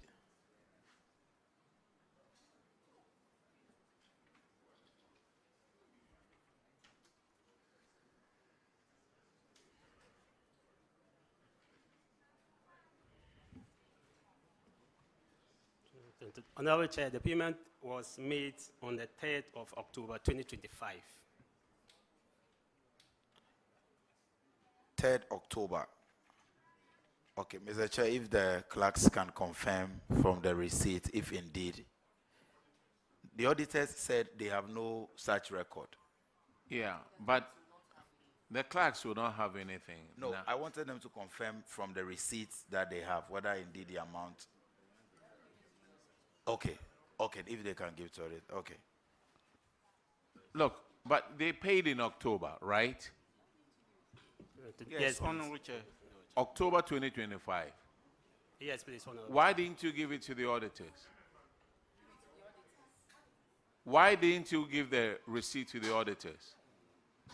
The Honorable Chairman, we were supposed to pay it alongside withholding tax, so I was waiting for the withholding tax to be paid so that I can add it to the payments. You know what I'm going to propose? If I'm supposed to give all the stuff to auditors and you don't do it, we just withhold your salary. You will learn sense from it. Auditors have come to audit. You have a problem over here. If you have paid, you go back to the auditors. Hey, here it is, I've paid. You were waiting for. You say, "Koto, we need to now." You.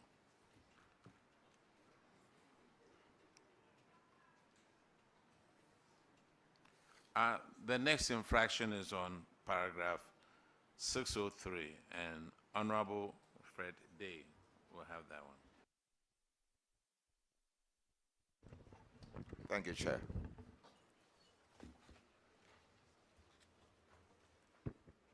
This infraction is pervasive in most of the assemblies, and our win. This is our win, is it?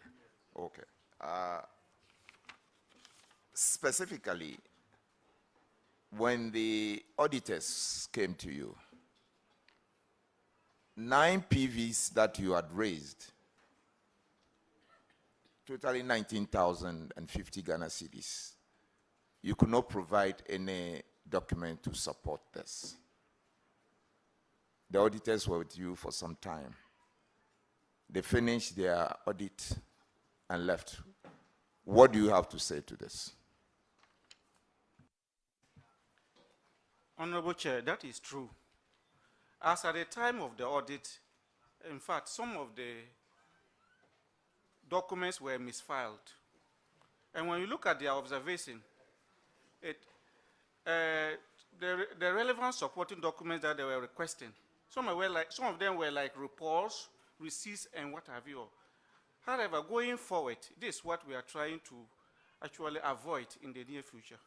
Sir, this relates to IGF, internally generated funds. Yes, Honorable Chair. Yes. So how did it happen that documents relating to internally generated funds that you were using, you could not have documents on hand? Using it on goods and services, you did not have documents on hand to support what you had done. This is not a general case of filing, which is like I said, pervasive across the assemblies. Explain this particular one. How did it happen? That is why I indicated earlier that during the course of audit, there were so many files, and some of the documents could not be traced. But subsequent to the audit, we were able to trace such documents. In fact, it's been recommended that you are held responsible for refund of this. And my chairman is here.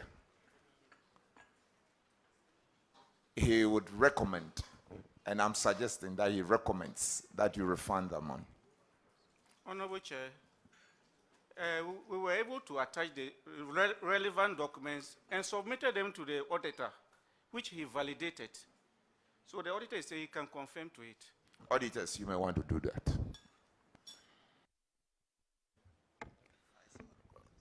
Honorable Chair, in the report, the recommendation is for the amount to be recovered, all because we have given them window of opportunities to provide those documents, and they failed to do so.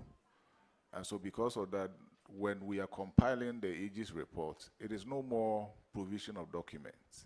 It is about recovery of the amount. Because if you had the documents, you would have provided them to us. So subsequently, they provided the documents after the Aegis report, which yes, the auditors have gone through, they are verified, but we await the decision of the committee. Thank you. How come you didn't give the receipts to him at the time that they came?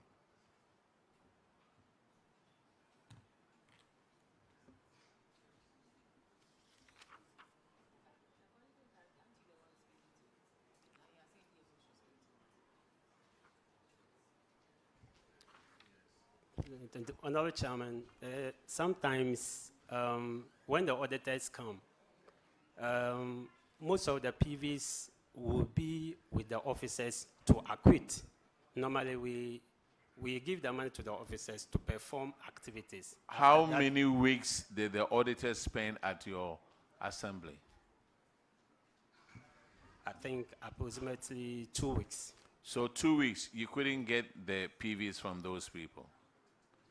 And sometimes maybe the officer may not be around. Maybe he's on leave. So the officer was not around. Did they go through an exit interview with you? Yes, please, Mr. Chairman. And how many, and then they wrote a formal letter to you, right? Yes, please, Mr. Chairman. How many days did they give you in the form and the management letter to pay, to look for these things? 30 days. 30 days? Yes. So the 2 weeks they spent out there, another 2 weeks before they sent you the management letter, and then the 30 days. All these were not enough. Mr. Chairman. Let me make it easier for you. Refund this amount, 19,050 Ghana cedis.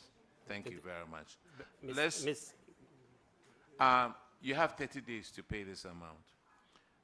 Let's go to the next one. The next infraction is on... Honorable Chair. Yes? On a very good day, please, you have to pardon the assembly. I have to pardon who? The assembly. Why? The reason being that if we were unable to support the relevant supporting documents, yes, that would have been the case. But you had a timeline. Yes. And they didn't respect the timeline. There were a series of recommendations that were done and were actually responding to. What kind of excuses? Yes. So please, measures are now put in place to avert this in the future. We are not having a document. Measures are now in place that this wouldn't okay anymore. No, what I'm trying to say is that... Sir, let me move on, please. You had the opportunity to do the right thing. We have submitted a receipt and have been verified. But those receipts that you sent were outside the time that they gave you. Wasn't that so? You think you can take your jolly good old time? I will present it whenever I want. I'm the, what do you call it? The coordinating director. I can do it any time. I'm a financial officer. I can just turn it in at any time. We are working with laws in this country. We are working with laws in this country. Rules and regulations. your jolly good old time.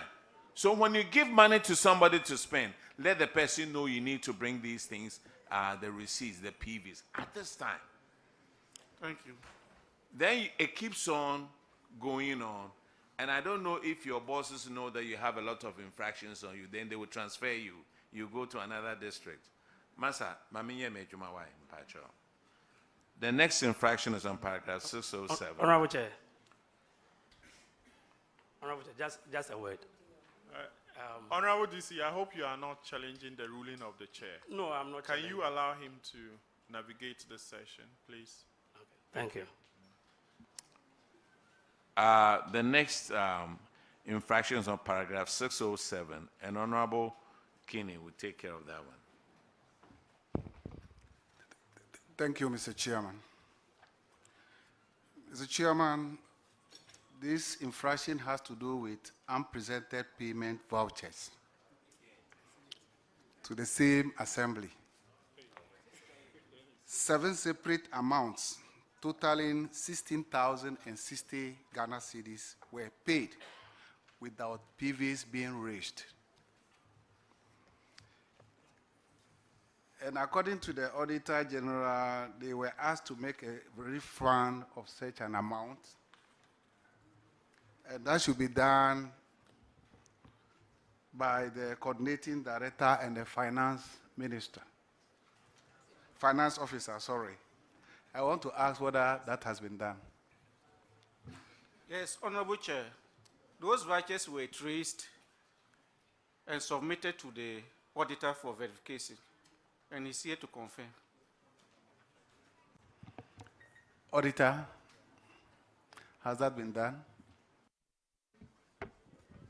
Yes, Honorable Chair, after the report, they subsequently submitted those PVs, which we have verified. Why couldn't you give it to them in the stipulated time?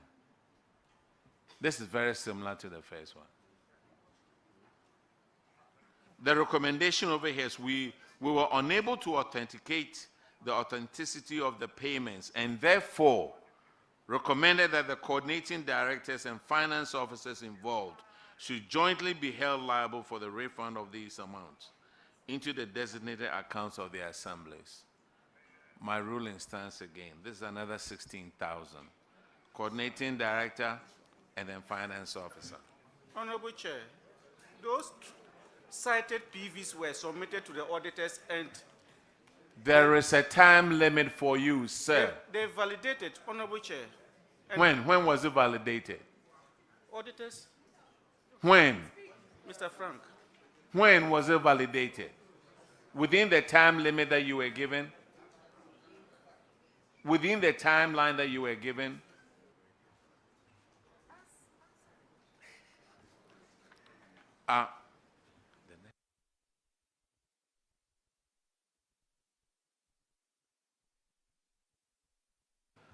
The next infraction is on paragraph 639, and it's on failure to account for fuels purchased.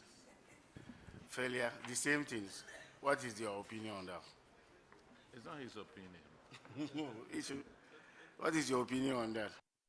Yes, these were fuel purchased, that is 6,700 cedis. In fact, it was like a pre-finance system which we could not update the logbook. But subsequent to the audit, the logbooks were actually updated, and they are here to prove to the honorable members. And the internal audit, the external audit can be asked, or maybe you can verify what I'm saying. So the logbook were not there during the 2 weeks. After that, another week. After that, the management letter was written 30 days and still were not presented. Is that the case? No, Honorable Chair. The logbooks were there. They were not updated. Were not updated. The transactions in question, they were like pre-finance. So they were refunds. For instance, you have been invited for a program. As at the time the assembly could not support with funds, you have to pre-finance. So it was after the program that we wrote for refund. Even if you wrote for refund, this is fuel. whether you are pre-financing or not, so long as you use the assembly car, it must be logged. It was locked in subsequent to the observation. No, what I'm saying is that normally, in every organization, we all have been working with a government institution before. When you are buying fuel with your own money into the government of Ghana car, you log in. Because it's a program you envisage that you'll be attending and then you'll be getting refund. So why didn't you do the needful?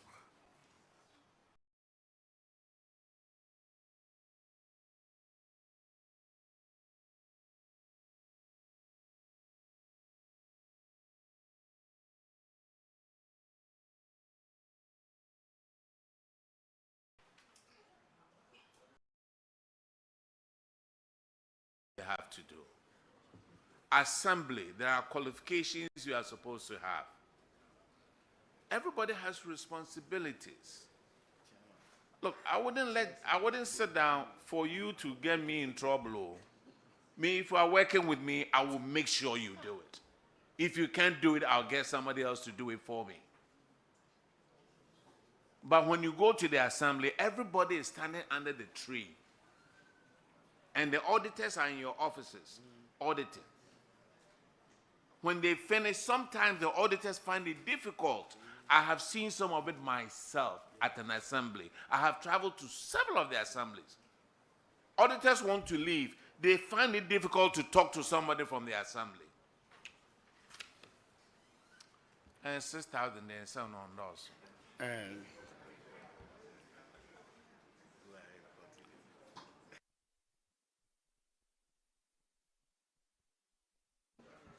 And also, Honorable Chair,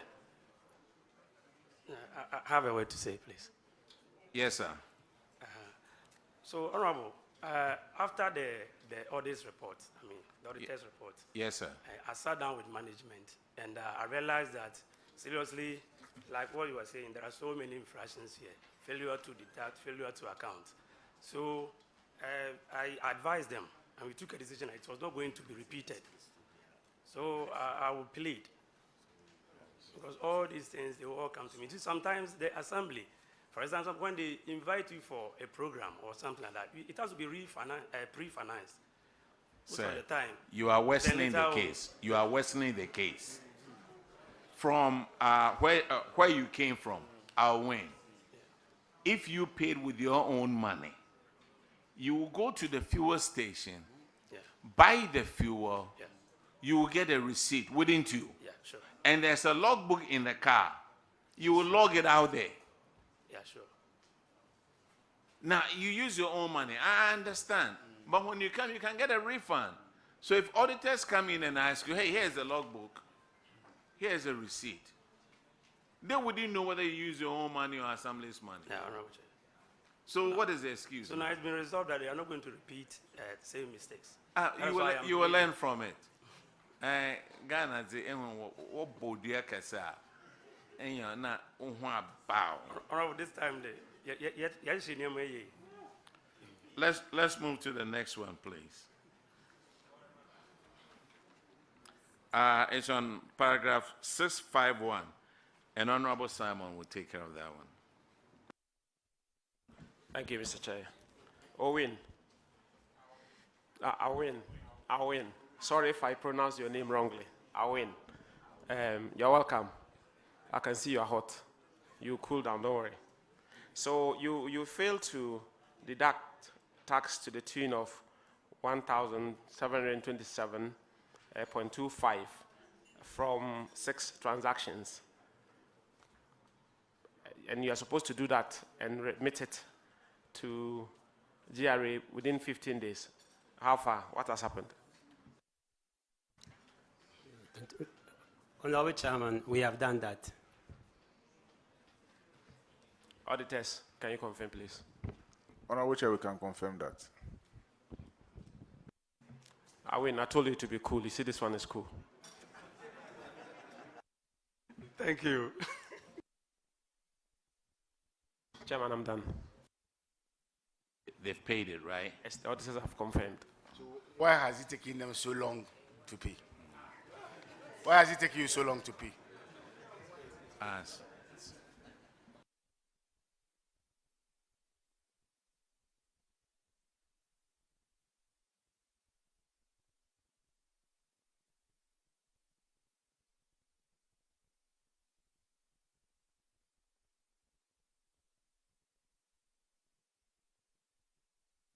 Now I'll win. You see, I see a pattern. You are the MC, right? Yeah, Honorable Chair, yes. I see a pattern. Yeah. Your finance office needs help. Okay. And coordinating director needs to stand up. Okay. Here we are, 20 transactions. Yes, 20 transactions. Also for goods and services. Amount of money over 60,000. You didn't support, no supporting documents at the time of the audit. 20. Over 60,000. So you buy fuel, you don't have receipts. You know, they come to you, ask you stuff, we don't have the paperwork.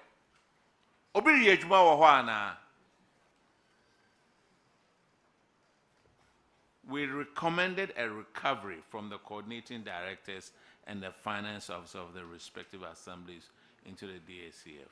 Have you supported these documents?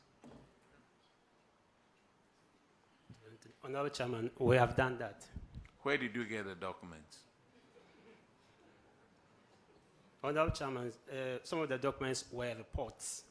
They were what? They were reports that we had to attach to the payment vouchers.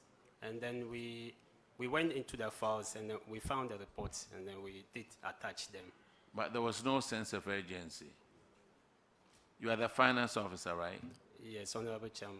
So you were there at the time of the audit, weren't you? Yes, Honorable Chairman. Oh, Controller and Accountant General, look at the people you are sending to the assemblies. So. There's a DACF, goods and services.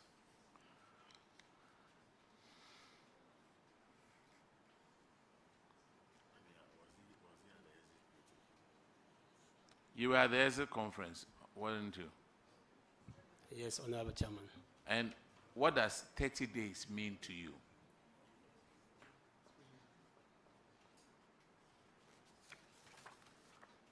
Gentlemen, provide the answer. Answer the question.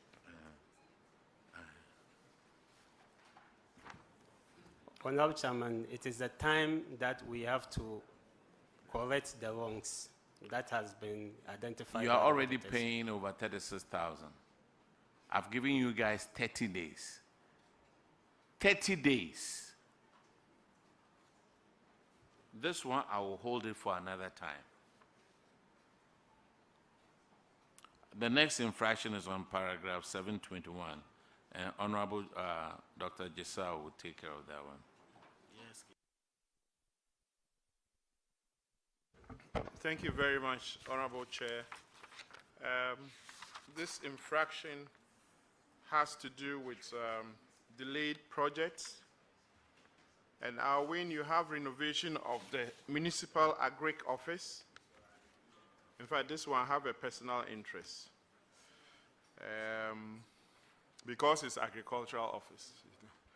And I chair the agri committee, so my biases are clear. Why is it that it's still standing? 85% complete. You've not done anything about it.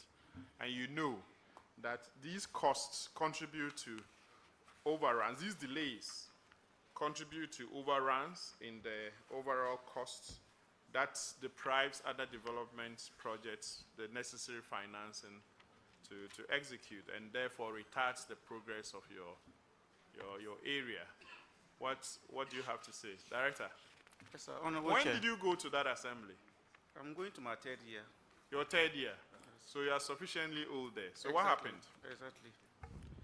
Yes, it resulted from lack of fund releases. However, it has been captured under the legacy fund. So the contractor is on site as we talk. Okay, so contractor is back on site trying to finish it. And the reason for the delay was because of delay release of funds. Yeah, releases. Okay. I'll win. Who is your MP?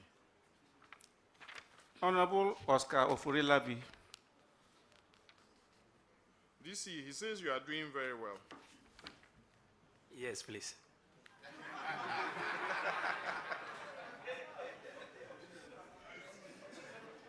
Okay.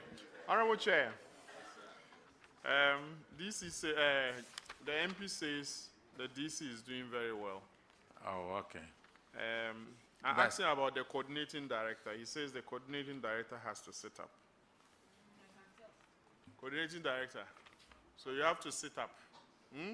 Thank you very much. So that we can move the district forward. You know, you have a lot of challenges and problems to solve. So you need to work together with your new DC and the MP. I'll win. Oscar is very connected. He can bring a lot to your place. So Thank you please very much. utilize his resourcefulness, okay? Thank you. That will be at that, Mr. Chairman, please. All right, thank you.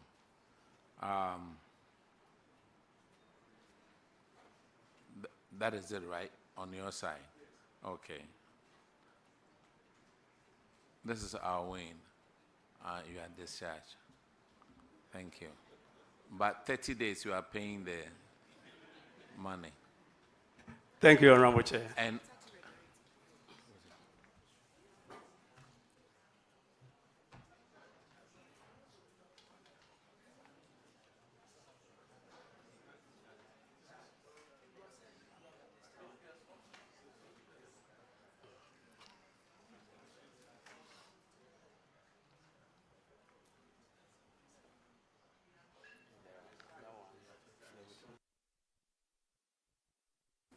look, I almost let you off the hook. And failure to deduct and remit withholding taxes. And I'll win. Oh, goodness.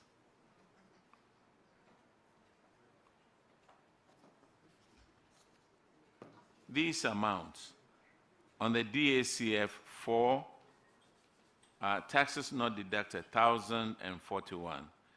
And then taxes not remitted, 11,949. What has happened to these taxes? Honorable Chairman, we have paid all of them. You have paid all of them? Yes, Honorable Chairman. Auditors, could you confirm, please? Honorable Chair, we can confirm that they have remitted the tax entirely. All right. MC, you have a flat tire at your finance office. Try and fix it. Thank you. I'll fix it. You guys are discharged. Thank you, Honorable Chair.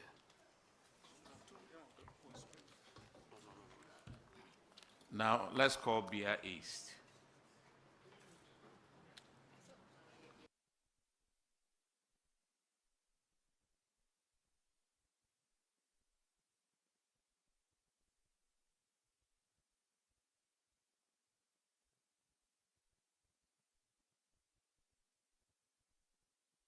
Please introduce yourself to the committee.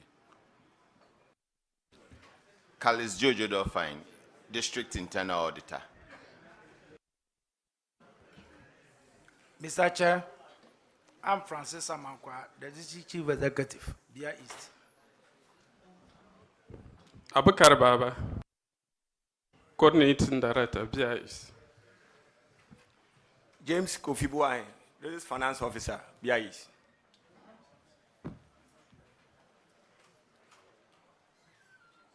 Your infraction is on paragraph 595, and Honorable Akwesi Kunedu will take care of that one. Chairman, thank you very much. Chairman, this infraction has to do with insufficient revenue collection. And it seems you paid more to your collectors than they collected. What seems to be the issue, and what measures have you put in place to resolve these matters?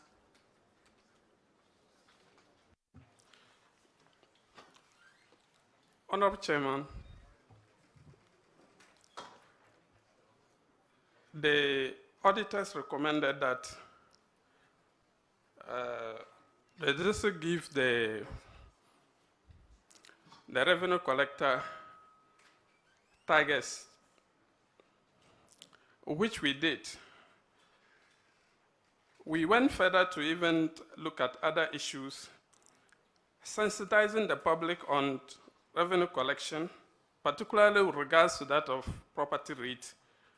We also noticed that the revenue collector in question was competing with commission collectors that were sent to that particular area. That has resulted in her not being able to collect more than her salary. So we took actions on all of that. We reassigned the the commission collectors there. We carried out sensitizations. We set target for a revenue collector, and that resulted in a significant improvement in revenue collection in 2025. As at the target that we give her to be 40,000, she has collected over 44,000 in 2025. Thank you. So now the measures you put in place are yielding results, and that this is not going to happen again. Chairman.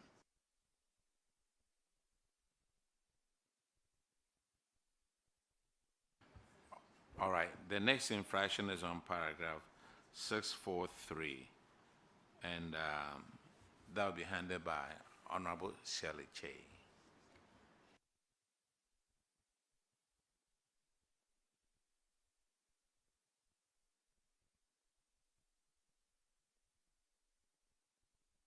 And it's about abandoned vehicles. Hello, and thank you, Honorable Chair. Oops. This is to do with abandoned vehicles. The auditors noted during their inspection of assets that 9 unserviceable vehicles and equipment of the assemblies had been abandoned and left under the mercy of the weather. The recommendation is that management should take the necessary action on the abandoned assets by repairing these. And also, if there's any that needs to be disposed of, they should do those using the existing laws. Can you give the committee an update on the status of these vehicles? Honorable Chair, I'm a little bit surprised with this particular decision because our infraction was an abandoned vehicle, one vehicle. That was our infraction.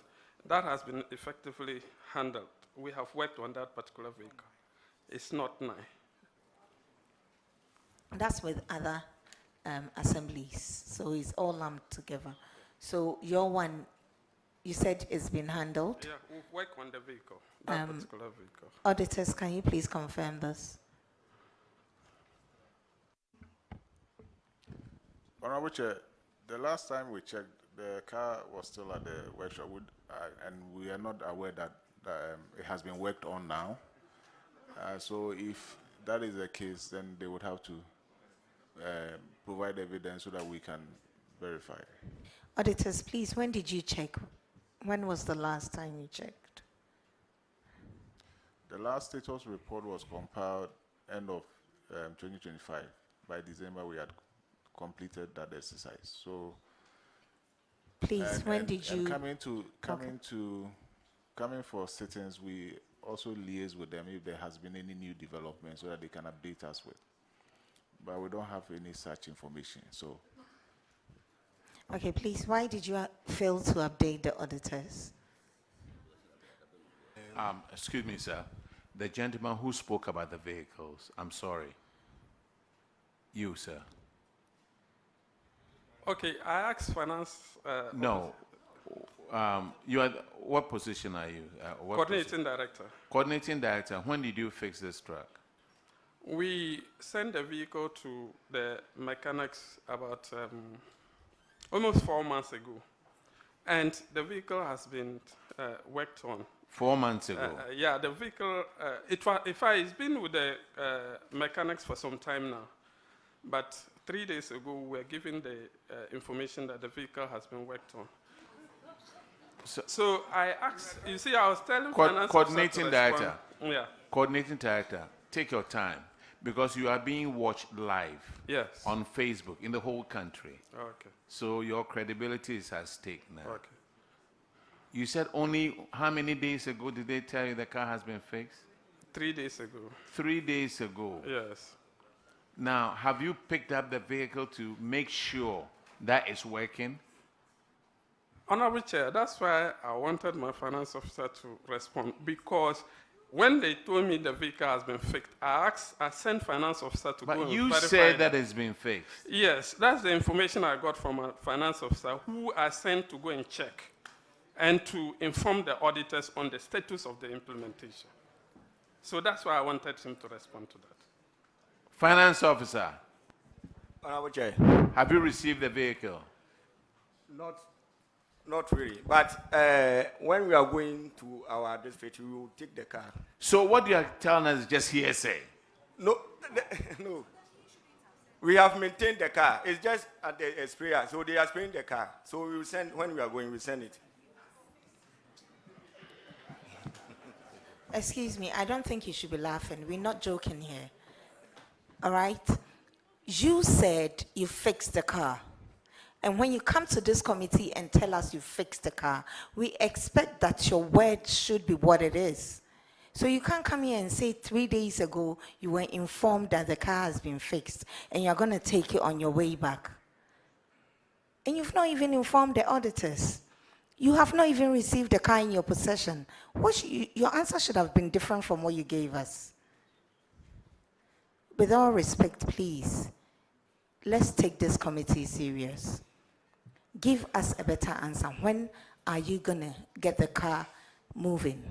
Let us know. Okay, the car is going to be on the road. By Wednesday, it's going to be on the road.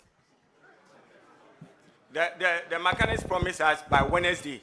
He has finished everything. But just listen, finance officer. You are showing your naivety. And it's very troubling.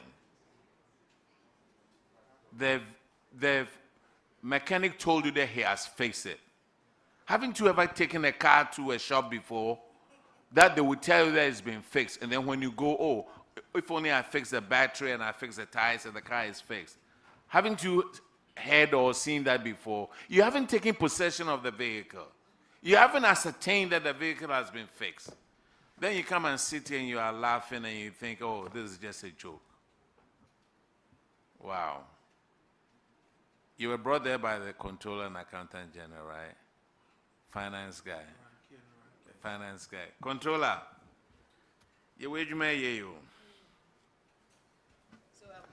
Honorable, based on the information you passed on to your coordinating director just lied to the committee. Are you aware of that? Because he told us boldly that the car has been fixed and he's under oath. And he said you told him. Coordinating director, this should be a lesson to you. When someone passes on information to you, you will have to verify yourself before you make an emphatic statement on that. Clearly, you have lied. And you took the oath this morning. We all need to go the extra mile to discharge our mandate. When he told you, you should have verified. You should have had some concrete evidence before coming to sit here and tell us that, oh, we have the vehicle, it's been fixed. This should be a lesson, say, that in discharging your mandate, you go the extra mile. Otherwise, today we'll let you go. Maybe tomorrow, wherever you make this thing happen, they will not let you go scot-free. So that infraction still stands, that the abandoned vehicle is as the auditors have reported in the book, and you need to find ways to fix it and clear it from this infraction. God willing, next year, we don't want to see this infraction in your books. Noted. And when you've done it, please update the auditors. We surely do that. Just a caution. It's not in our interest like we come here to sit down and waste all the time, and then we have time. That's why we are doing this. When you do your work right, we also not sit here. So you shouldn't take this committee for granted, laughing as if it is a committee we are taking for granted. We are serious people. And we are serious people, members of parliament doing this. So don't take us for granted. You are discharged. Thank you. Let's call Sophie also.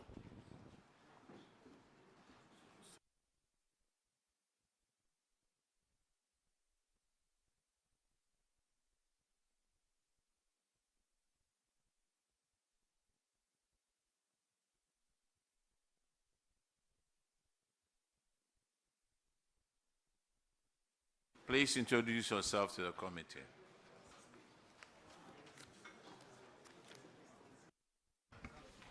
I'm Fred B. Bodo, Coordinating Director. I'm Dominic Jesse, Municipal Chief Executive. I'm Wakwata Sahine, Finance Officer. Wakwata, is that your full name? Can you mention the full name? Please, I'm Wakwata Sahine.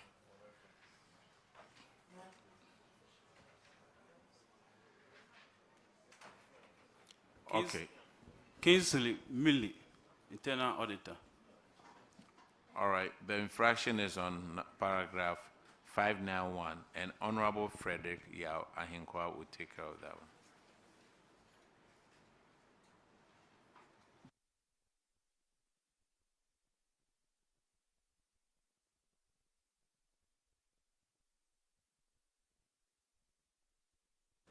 Thank you, Chairman.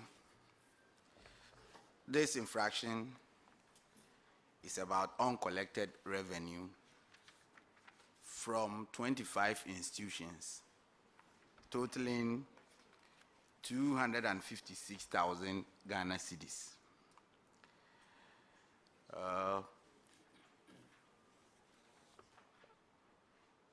This is your infraction.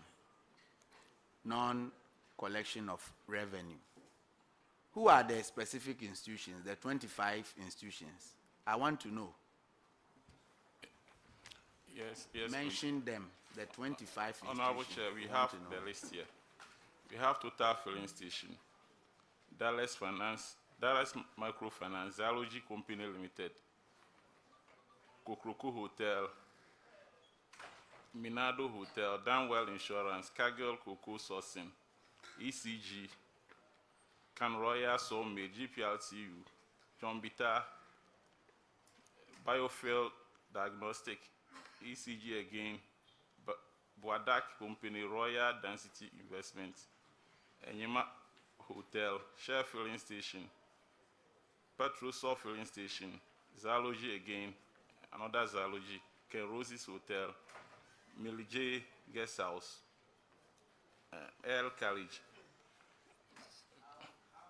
Is each of the institution owing? And are they still in existence? Yes, Honorable Chair. Apart from Cargill, that currently they don't open their office. Apart from Cargill and Danwell Insurance, all of the other companies are still operating. Right.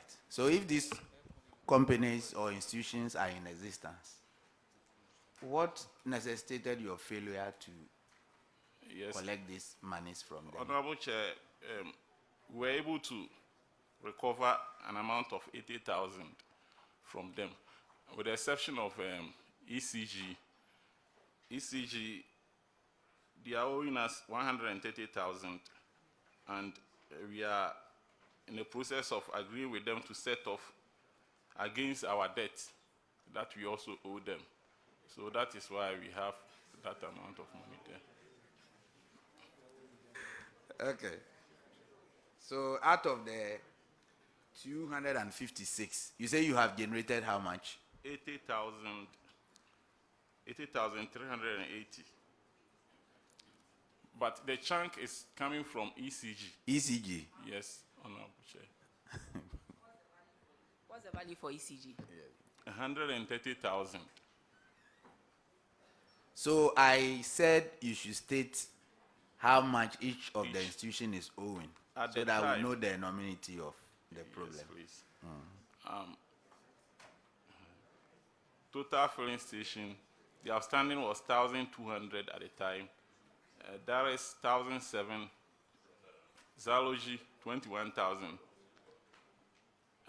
Zalogy, they have two different distinct branches. So another one owes 10,000. Kokroko Hotel, 10,000. 2,600 rather, sorry.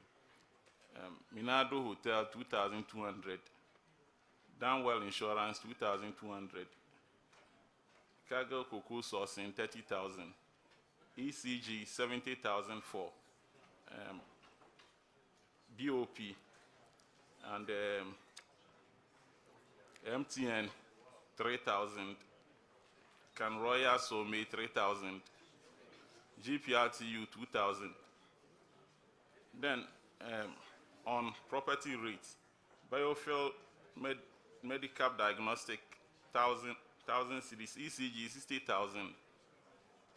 Boada Company, 22,140. Royal Density, 2,800. Enyema Hotel, 1,479 cedis. Petrosol, 4,000. Zalogy, 5,000. Another branch of Zalogy, 15,000. Okay. It's okay. We want to know. You know, I'm asking these questions because of the experience that I have. At my backyard, when it comes to payment of revenue, certain people, because of their inclinations to certain political parties, they are left out. So I just wanted you to mention the names, and then we know maybe you have a special relation with these people. But we've seen the companies, and it is clear that you have no any affiliation with them. But with what you have collected, what specific measures have you put in place to recover the remaining amount? Thank you, Mr. Chair. The issue had to do with the property rate. The companies were arguing that we were giving them so much. So what we have done is we've written to all those companies and every other organization, institutional bodies over there, that we are going to do property valuation so that we can give them the correct figures for property rates. So that is one thing. And the other thing is that we've been going to the radio station to make public sensitization on the need to pay rates. So if they are claiming that you are overtaxing them, is it that you don't have a fee fixing figures? Yes. Because these figures are set by the finance committee. Yes. And then the assembly will accept them at general meeting, and then you implement. So you charge these monies based on what the assembly has agreed on. Yes. So if they are saying you are overcharging them, you are not doing it off head. Yes, it's based on what you have agreed on as an assembly. So you have to compel them to pay. Yes, Honorable, but we call that one unassessed. If you are charging for property rate that you don't even know the value of the property, and you charge the person so much, they also have the right to protest. So that is why we are going to conduct this valuation of the properties. In that case, we are giving you as it is required by the value of your property. So you agree that you are overcharging them? No, we don't agree entirely. But to substantiate our charges, you have to do that. How many years have you been working on valuing these properties? I understand last year some of them were valued, and now we have included many others. We did that for Sefiyosu municipality, the township. Now we want to extend to the other communities. All right. Let's go to the next infraction. It's at paragraph 599. And Honorable Adam Agbana will handle that. Thank you, Chairman. Chairman, the infraction relates to the inability of the Assembly to retrieve 64,880 Ghana cedis as rent from 17 occupants. I want to find out from you who was responsible for this collection and why did the person fail to collect rent for close to 4 years? Thank you, Honorable Chair. The responsibility is on the finance officer, though I have other staff working under me. Were you the finance officer at the time? No, sir. When were you transferred to the Assembly? Last year, that was September last year. Did your predecessor leave any note explaining why he and his team failed to collect the money from occupants of the bungalows? Yes, Honorable Chair. Actually, they were able to recover an amount of 56,930, and the remaining 7,950, there was an issue. The occupants made a case that they have carried out some work on the building, so they brought their bill that we should look at that and set off against how much they are owing. But upon verification by the auditors, they failed to accept that. That is why we still have an amount of 7,950 outstanding. Mr. Chairman, in terms of carrying out renovation on the building, is it your responsibility to carry it out, or any occupant could carry it out and bring a receipt and deduct the money at source before giving you the rest? What arrangements do you have with occupants? Yes, thank you, Honorable Chair. Because of this particular issue, management has written to all occupants stating that nobody should carry out any work on the building without the approval of management. So we believe that with this instruction, we are going to curb that particular. When will you recover the rest of the money? Honorable Chair, it has been a contention. We can physically see that the occupant actually worked on the building. So we were even of the view that auditors could accept that particular decision as evidence of payment, and they failed. And we could not compare. Looking at the work and the bills that they brought, it is even more than the amount they were supposed to pay. So we don't know how to force them and still take those monies from them. Okay, my last comment on this is that you clearly have to up your game in terms of the collection, so you don't even get to the point where for close to 4 years occupants of the building were not paying the rent. Then they will now tell you they have carried out renovation works and so they intend to deduct it. Some of these issues must not be identified by auditors before the Assembly acts, and so you need to take note of that. And secondly, since it was not in the arrangement with those occupants to carry out the renovation before informing you, you have to proceed and still recover the rest of the money so that all the money will be recovered for the Assembly, and then they will take a cue from that going forward. Thank you, Mr. Chairman. Thank you. All right, your next infraction is on paragraph 6A6. That is on the DACF book. And Honorable Ms. Bao, Mahama Adams will take care of Thank you, Mr. Chair.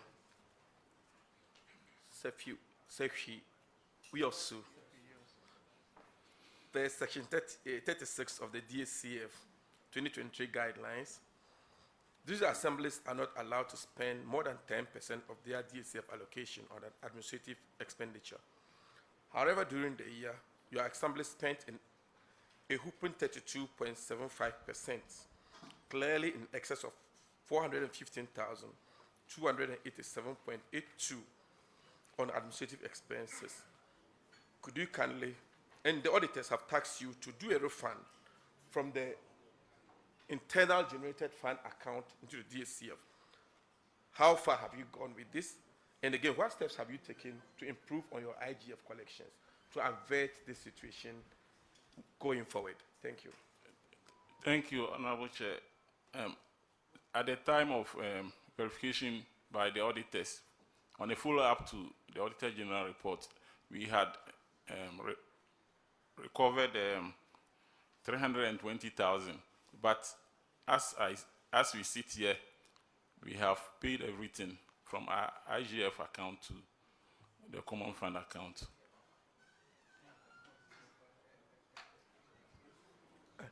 Auditors, could you confirm this for us?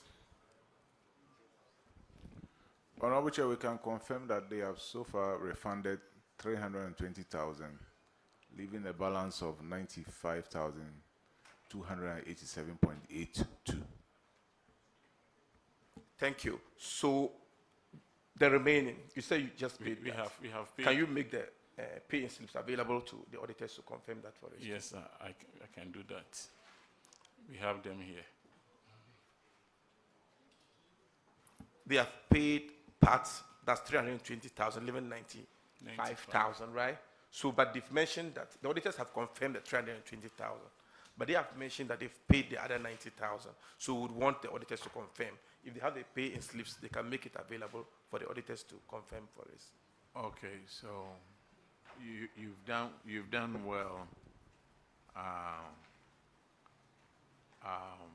refunding the amount of money.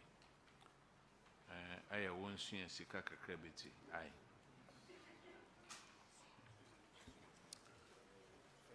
All right, so you can give it to the auditors later. All right, thank you very much. Sefi, we also. Mr. Chair, there's one more infraction on them.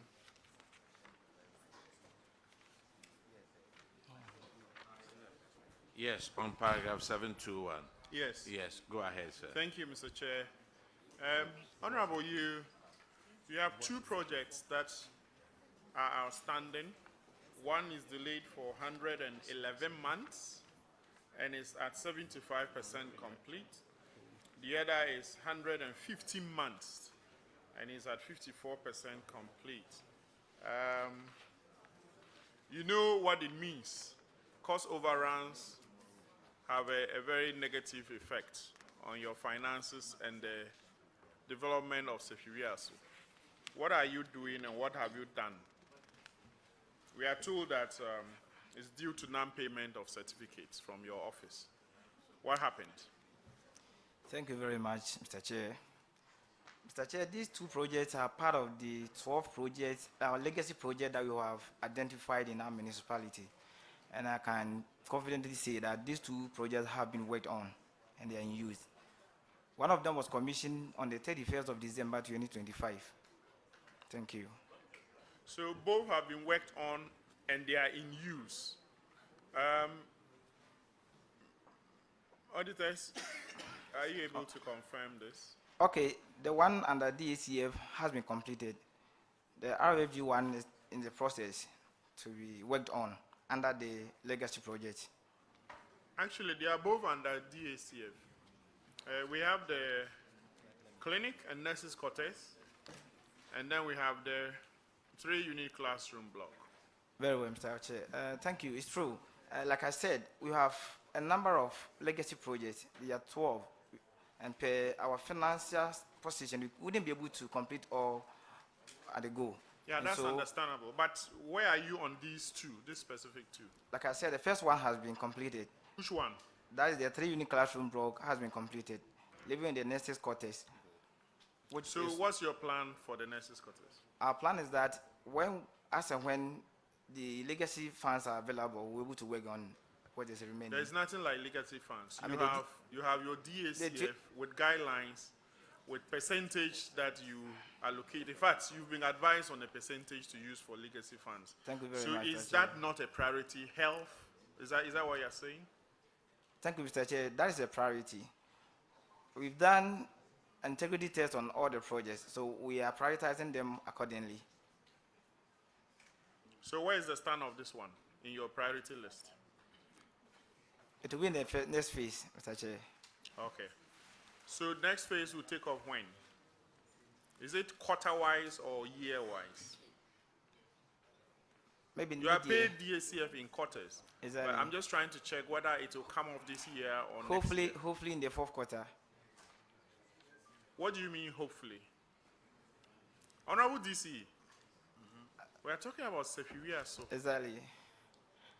You are saying, hopefully, Nessus quarters will come. What do you want to say? Can you say So I want well? to say that it shall be captured in the fourth quarter. It's been captured in the fourth quarter project. Yes, please, Mr. Chair. Honorable Chair, let me just clarify. Like my Honorable MC said, the first project, which is the construction of the 3-unit classroom, it's also part of the legacy project, but we are done with that one since last year.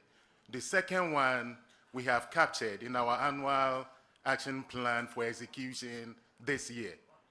The fourth quarter he's mentioning, we are aware, fourth quarter has been released. I believe that that is what he's trying to explain. That once it hits the account, we will execute that one. I believe that is what he's trying to explain. Thank you very much. It's hit your account weeks ago. It's hit your account. So that cannot be your explanation. As at the time I was last Friday, hours did not reflect. So let's not play games here. Honorable DC, what is your plan for this uncompleted project? Can you be truthful and direct, give us timelines? Is it in this year's plan or is it in next year's plan? So that the people there will know and expect your completion of this project. Thank you, Mr. Chair. Mr. Chair, we'll be able to complete this project this year. Thank you. So it's been budgeted for? Yes, please. Okay, that will be all from me, Mr. Chair. Thank you. Yeah, Honorable DC, well, I don't know if it's an anomaly or whatever it is. That's why I'm coming to you for clarification. Under the rehabilitation of the clinic and nurses' quarters, it says the contract sum is 11,483, but payment to date is 52,458 Ghana cedis. I want some clarification here. The contract sum was 11,483. The payment you have done to date is 52,458. Can you help me reconcile? Madam Chair, I would like my FO to answer that question. Thank you. Thank you, Mr. Chair. Yevo, please speak into the mic. Thank you, Mr. Chair. Please, rehabilitation of clinic and nurses' quarters at Abrabra. The contract sum is 63,941, and the payment to date is 11,483. That is the correct thing. We need the auditors to confirm because in the report, it's not the same. It might Madam, have and been even a this is against a background of the project having delayed for 15 months. Yeah, 15 months. It's 115 months. Yes, I was coming to that, but 115, yes, when I saw the amount, I needed clarification on 11,000 and then the 52. So auditors, can you please confirm what they are saying so that we'll take it as an error in the book? Honorable Chair, it appears to be an error on our part, and so we'll rectify that. Thank you very much. Thank you very much. So you said the total amount is 63,000 941.01 Ghana cedis. And the amount you have paid so far is? 11,483 Ghana Oh, cedis. okay. Okay. So, Honorable DC, like Dr. Giselle said, let's clear this. Already it's 115 months delayed. And I don't think we want to continue with that. It will be in your interest to complete it so that the people there can also have access to the clinic and the nurses' quarters as well. Thank you very much. Thank you, Madam Chair. The next infraction is on paragraph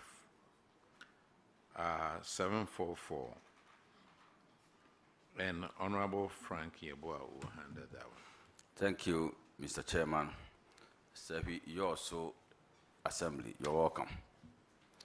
And my advice to the team from Zoom Lion Ghana is that I'm asking not to let my question generate another controversy like it did in the case of Joaboso. So if you are invited to come in, please be guided so that you don't generate another controversy. Thank you very much. Sebi, you enter into an agreement with Zoom Lion Ghana for the supply and maintenance of refuse containers and trucks. Auditors have reported that 5 refuse containers and 2 refuse trucks were not supplied at the time of the audit. And also 9 containers were damaged. But at the time of the audit, Zoom Lion hadn't repaired them. You have a contract with Zoom Lion, and clause 3D of that contract stipulates that if any of the containers are damaged or any of the trucks are broken down, you go to Zoom Lion for the problems to be fixed. Why are you not invoking that clause in the contract or the agreement? Thank you.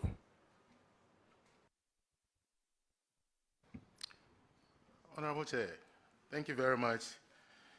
Zoom Lion, we've had several discussions with them. So, as part of invoking the said clause, we refused the payment of the second quarter. When we did that, they finally supplied 6 out of the 9 skip containers. That record is available.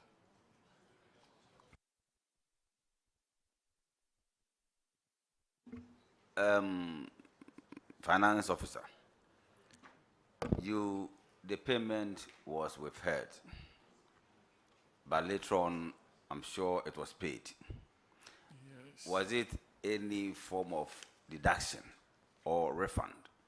Because the work wasn't done. So if the payment was delayed or whatever, the bottom line is that you still pay. And if it has been paid, was it any form of deduction before the final payment was made? Thank you, Honorable Chair. Please, you have just drawn my attention to that because they still have an outstanding certificate with us. So maybe going forward, we can look at that. So you're going forward here means that you're going to deduct the previous one from the existing outstanding. Yes, is that the case? Yes, sir. Mr. Chair, I think that it must be put on record that they are going to deduct the previous work that was not done from the current existing payment.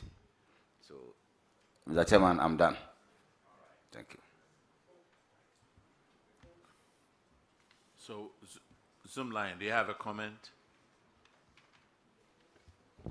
Honorable Chair, respectfully, we have supplied 6 new containers to now have 11 containers based on the contract.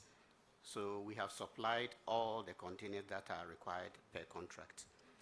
Additionally, we have supplied 1 zonal truck to serve as a backup for the delivery of the service based on the contract. Thank you. All right. Assembly, you can confirm that, right? Yes, Honorable Chair. All right. This is Shefi also, right? Yes, Honorable Chair, please, Yes, there's a clarification Okay. to that. What we are talking about is in the previous contract. Yes.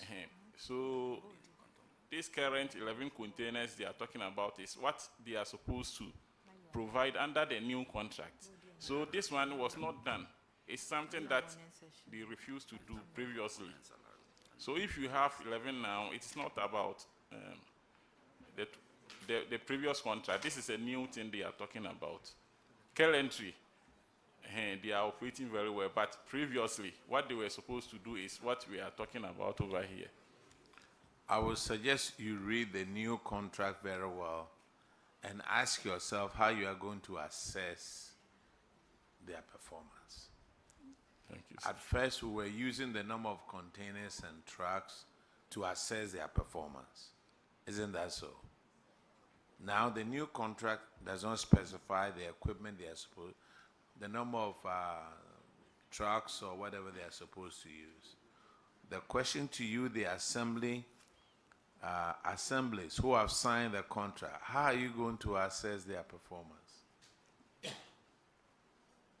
Think about it. Yes, sir. You are discharged. Thank you, sir. Now let's call Seshi Akontombra.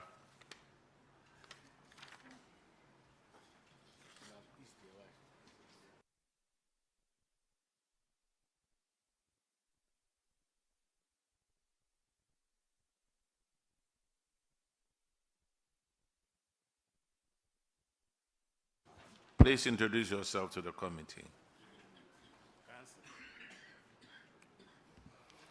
Honorable Chair, my name is Richmond Anson Boateng, the Finance Officer. Honorable Chair, my name is Apia Joseph, the District Chief Executive. Honorable Chair, my name is Lati Charles Christian, the Coordinating Director. Okay, just to find out, Juaboso District, are you back? Juaboso, with the information that we needed? Honorable Chair, I'm told they had the bulky document and they are taking the one you asked for. So they are working They are on going it. through it. Yes, sir. I think they elected the clerk of this committee. They elected the clerk. Yeah, they elected him. But I'm sure they have had information that they were coming to Public Accounts Committee. Anyway, when they come, I'll ask them. When they found out, and why couldn't they do that at home before coming? Anyway, Seshria Kontombra, your first infraction is on paragraph 595, and Honorable Akwesi Kunedu will handle that one. Chairman, thank you very much. Chairman, this infraction has to do again with insufficient revenue collection by two of their revenue collectors. So again, I would want to ask, you paid them more. Please than hold they on now. collected. Our regional minister is here to join us. This morning we paid a courtesy call on him, and he said he would pass by. So our regional minister is here. Yeah. Honorable Minister, you are welcome. Thank you, Madam Chair. Thank you. Please go ahead. Chair, thank you. Chair, the infraction has to do with insufficient revenue collection. And as I said, once again, they paid more to the revenue collectors than they collected in terms of revenue and remuneration. So what measures have you put in place such that these infractions will not happen again? Are they now collecting more than they are receiving? And are these individuals also mechanized revenue collectors, or they were commissioned revenue collectors? Thank you, Honorable Chair. Yes, these two officers are mechanized staff of the Assembly, Kwesi Joseph and Juliet Ebio. Initially, we had not given them targets. That is what I came to make. So when immediately I came, I gave them targets to meet by the instruction of the Honorable DC. Now, you realize that Juliet had a problem. Juliet is the revenue superintendent, and she serves demand notices. Now, the demand notices, when they are served, some pay into the accounts office directly, and others pay directly into the accounts of the assembly, IGF accounts of the assembly. So these monies that are paid to the account directly and into the accounts office are not credited to Juliet. We're not credited to Juliet, as it were. And that is why Juliet made that shortfall because she's a most hardworking revenue officer at the assembly. Now, going for what we have done is that we are giving them targets now. And since the target was given to them, they've started doing very, very well. In fact, our revenues, in fact, the IGS have gone up from 2025. Thank you, sir. Say, as simple as I may take your answer, but your answer is at variance with what you are saying. You said Juliet is the most hardworking, and part of her revenue that were collected were paid into an account which was not reflected in her name, and that made her get the shortfall. So that obviously cannot suffice for not getting a target, and that was why she was not meeting. If there was a challenge, you may have resolved that, but that obviously cannot, although you did not give them target, and that could have been one of the main reasons why. But in any case, however, once you've done that, I think that will suffice, and you must make sure that you do proper reconciliation and on regular basis, such that some of these individuals, you know when they are going up or coming down and the reasons why those things happen. But however, did you make this evidence you are telling us that some of these monies were paid into some account available to the auditors, such that in their analysis and in their computation and in their recommendation, that would have been factored in? Because once you made the reasons that you are giving to us now available to them, I'm sure the computations and the recommendation would have been different. So did you make these observations that you had or these evidence you had available to the auditors when they came? Honorable Chair, no. In fact, we realized it after we did a thorough work, when we saw it that, oh, Juliet is doing well, but we are not seeing it reflecting in the GCRs that she has. And so I went into the account and I saw that, oh, some companies are paying into the account directly. And that is why, so that is where we realized that shortfall. Thank you, Honorable Chair. You're welcome, Chairman. I think remedial actions have been taken and therefore we can go ahead.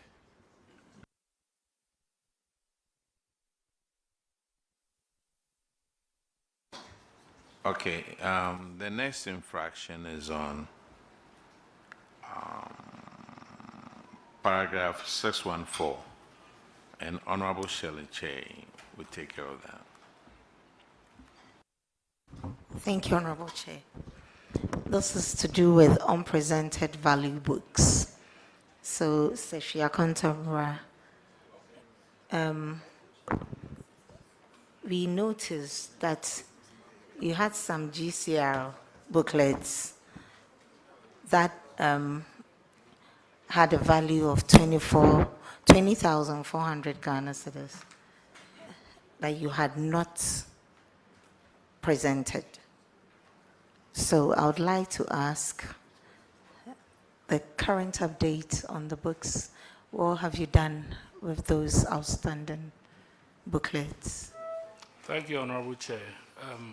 As of today, we have already submitted those GCRs to the auditors and they have been verified and reconciled. I'm saying that, yes, I'm saying that the GCRs have been submitted to the auditors, they verified it and they reconciled it to the account, yes. Auditors, can you please confirm this? Yes, Honorable Chair, the GCRs have been presented and verified. Thank you very much.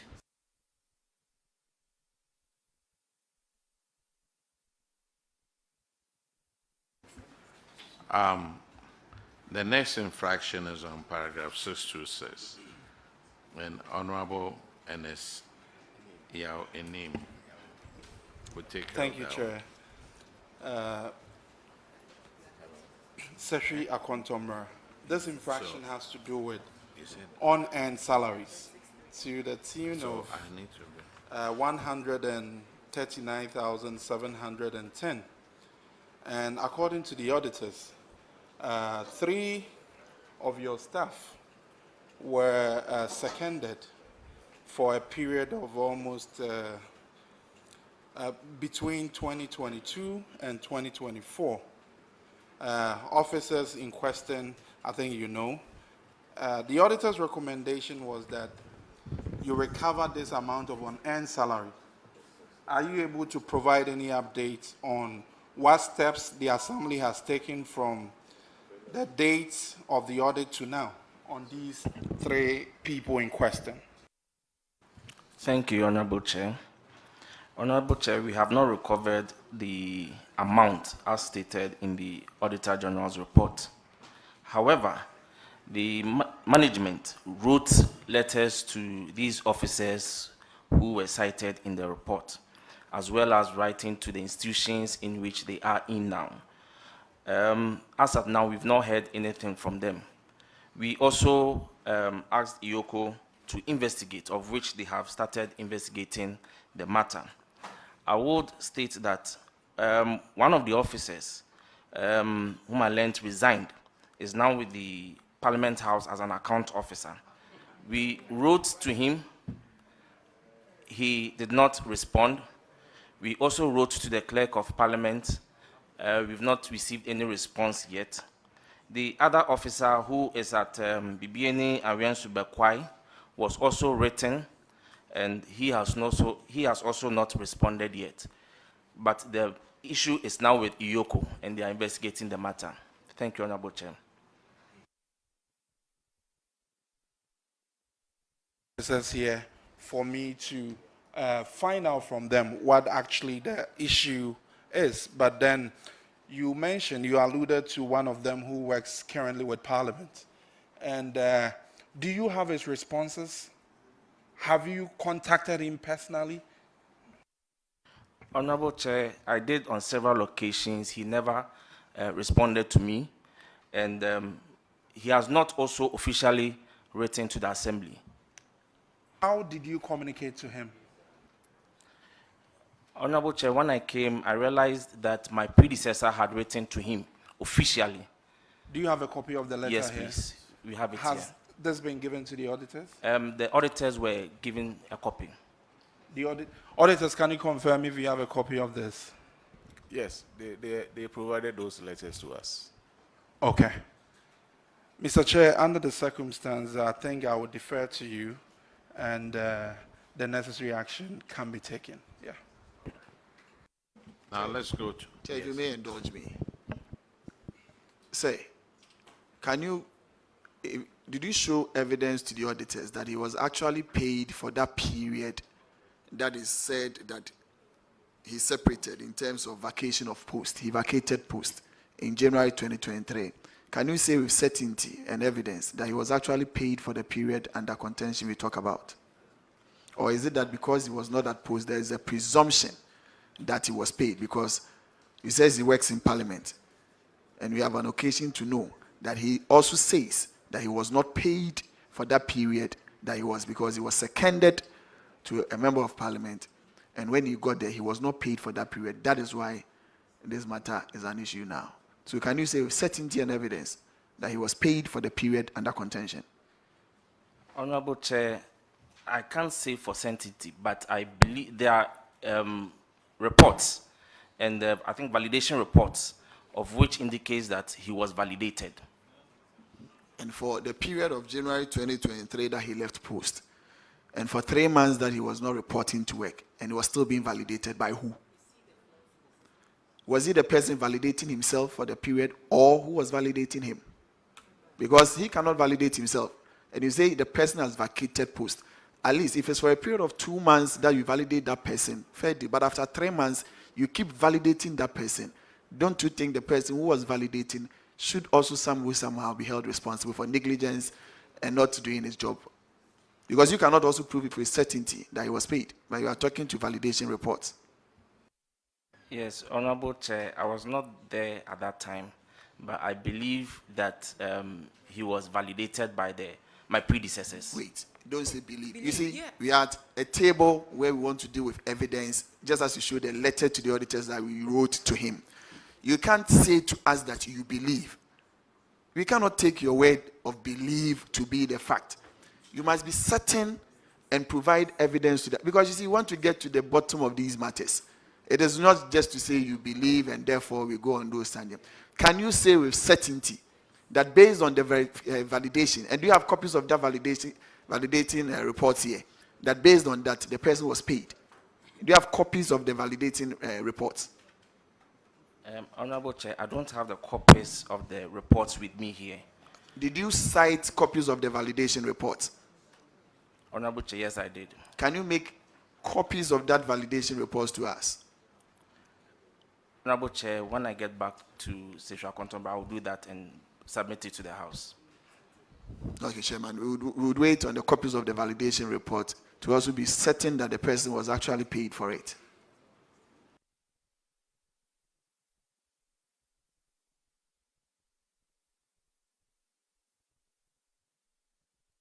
Okay, the next infraction is on paragraph 639, and Honorable Gape will take care of that one. Thank you, Secretary Akontombra. This matter is just simple. Auditors have revealed that your purchase of fuel, the cost of fuel purchase was 39,595 Ghana cedis. And you failed to account for it. No documentary evidence. What is the status with regards to this? Yes, thank you, Honorable Chair. Evidence have been given to the auditors, and they have looked Chair. at it. Mr. Chair. You said? Mr. Chair, on the issue we just passed before Honorable Gape came, I feel something is not right. What is not right? The gentleman submitted that the fellow now works in Parliament. And here's the case. They've made an argument that they've written to the person, and the person has not responded. And written to the clerk of Parliament, but no response. I feel these are heavy issues, and we need to know who those that are involved and whether these are true, that this committee can follow and double check, because that's Secretary Akontombra, right? We have Nicholas Atta, internal auditor, Stephen Etuahini, driver, Benjamin Wuntumi, technician engineer. Who are you referring to here? Honorable Chair, please, I'm referring to Nicholas Atta. Nicholas Atta. So, Mr. Chair, I think you need to take proper notice of this, and then we'll deal with it, because the name of Parliament has been called in this. Thank you. Clerk, take note of this.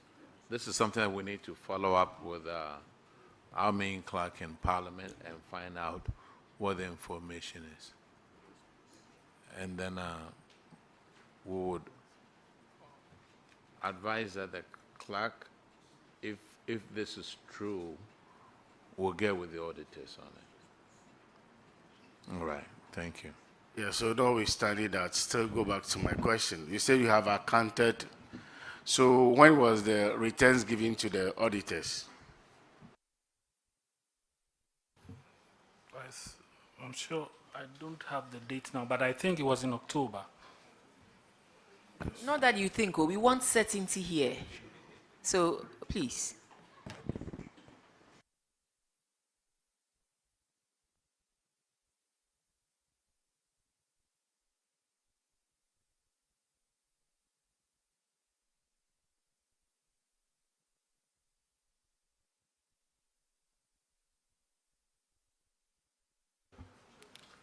Honorable Chairs, thank you. It was 2nd September 2025. Auditors, Can you please confirm? So, Honorable Chair, they subsequently updated the logbooks, which we verified on the 15th of October, 2025.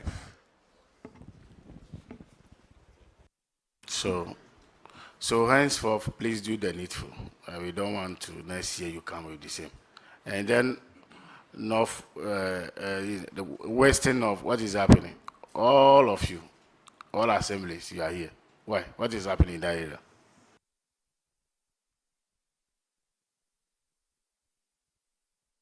I think it's the water. The next infraction is paragraph 651, and Honorable Simon will take care of that one. Thank you very much, Chairman. Mine has to do with tax that you're supposed to deduct out of it's 5,367 Ghana cedis for 13 transactions. You're supposed to deduct the tax and pay it on to GRA. Have you done that?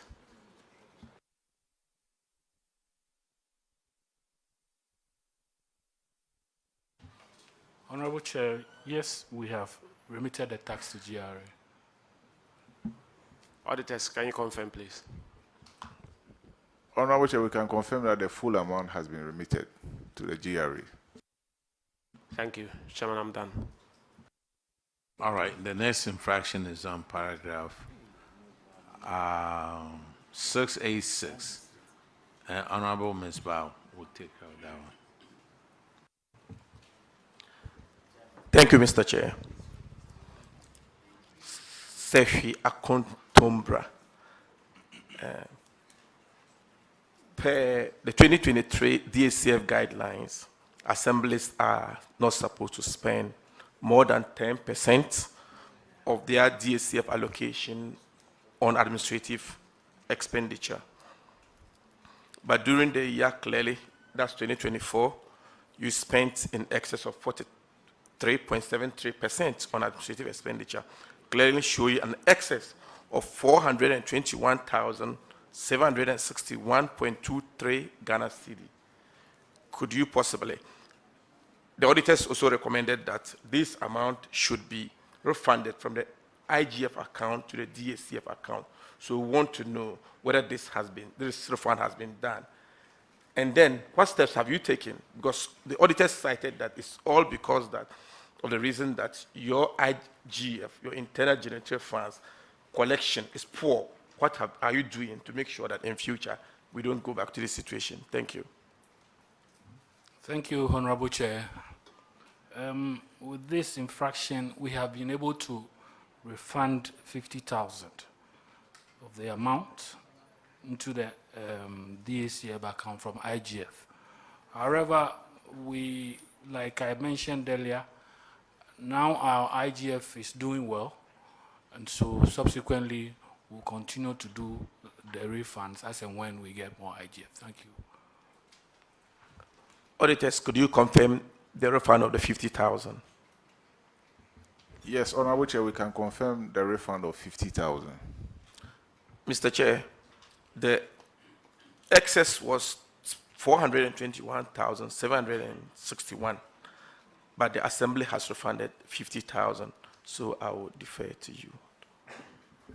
Only 50,000 out of the 400.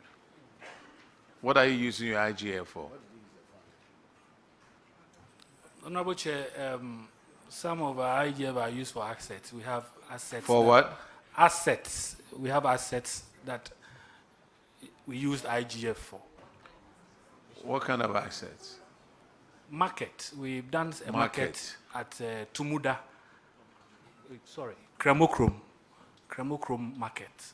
And some of these things. You see here, money that you are supposed to use for other infrastructure development, you use it as administrative expense.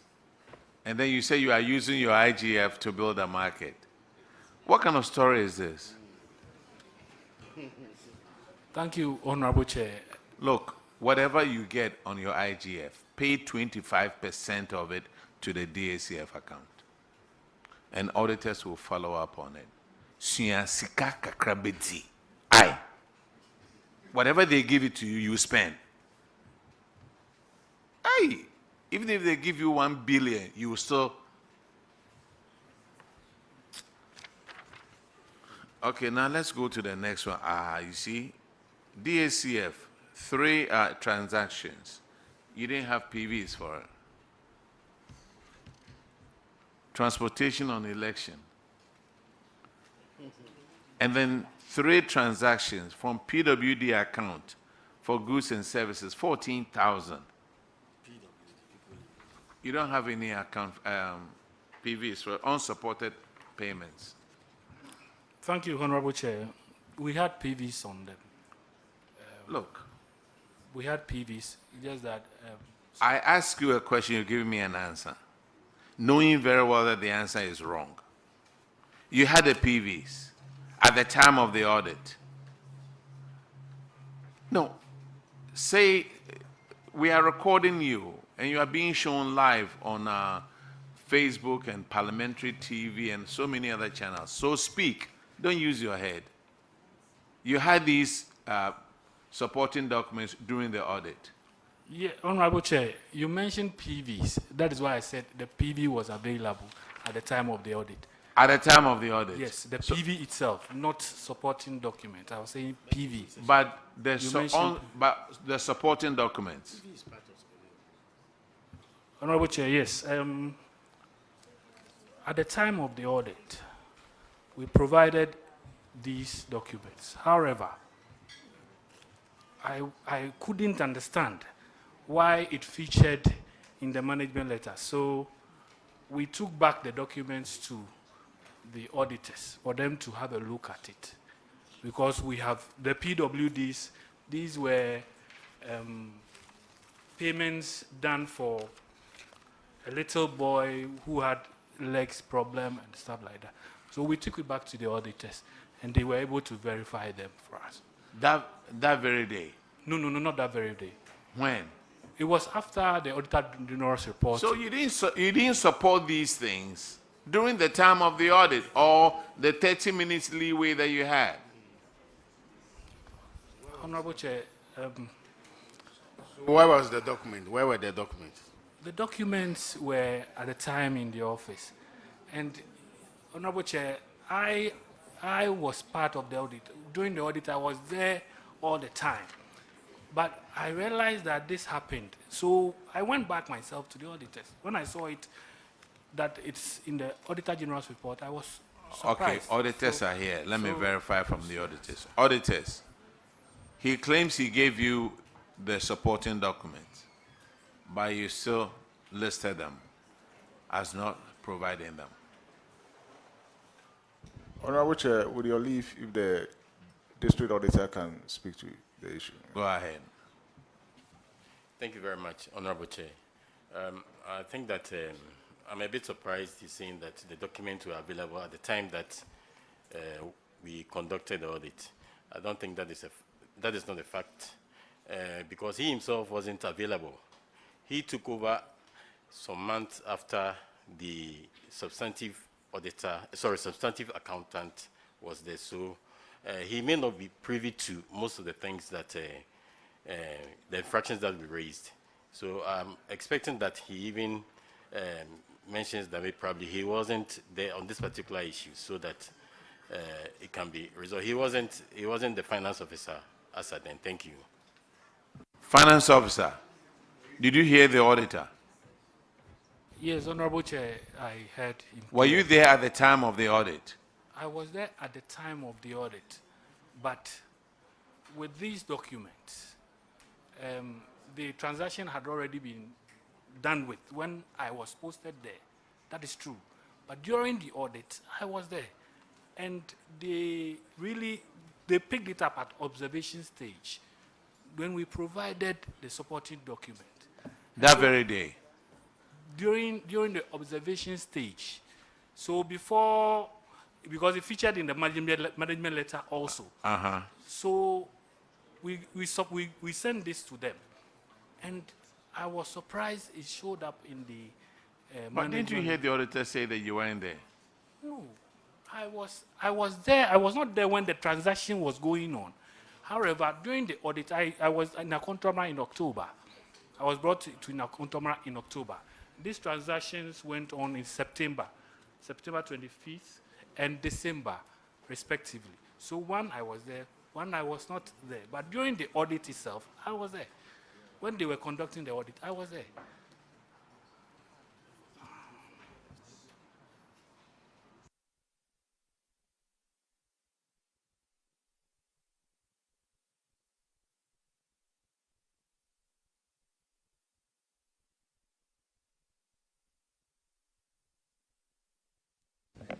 Chairman, with respect.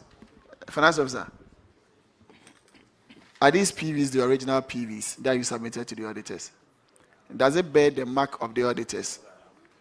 It bears the mark of the auditors. Into the microphone. Use the Afterwards. microphone. Honorable Chair, when we realized that it has featured in the Auditor General's report, we took the document back to the auditors to show it to them that, oh, these ones, you've worked on them already, so how come it featured? That is when, the date is 2nd September 2025. That is when we took these documents to them. 2nd September 2025. Yes, Honorable Chair. When they had already issued the report. So 2nd September, that's when you found out. Was, Honorable Chair, please, it was when the Auditor General's report was released, because we didn't know it would feature, honestly. So when it featured, that is when we were caught off guard, and then we had to go back to them and they show it to them. Thank you, sir.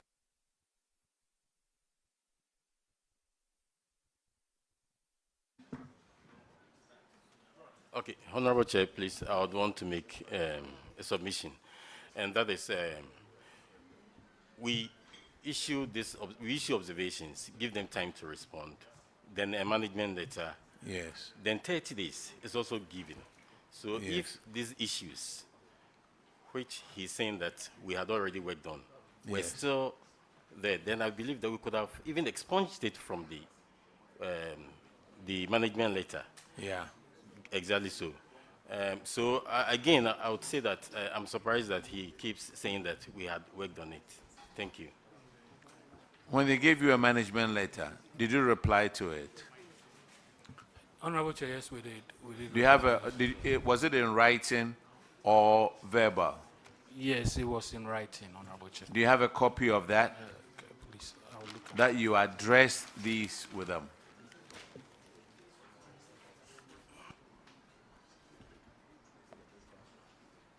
Or you've also forgotten it in your car? Honorable Chair, I brought the management letters here. So Okay, I let's can have see. it.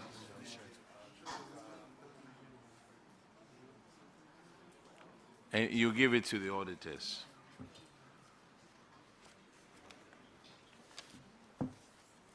Okay, let's move on. But you need to find it and give it to the auditors.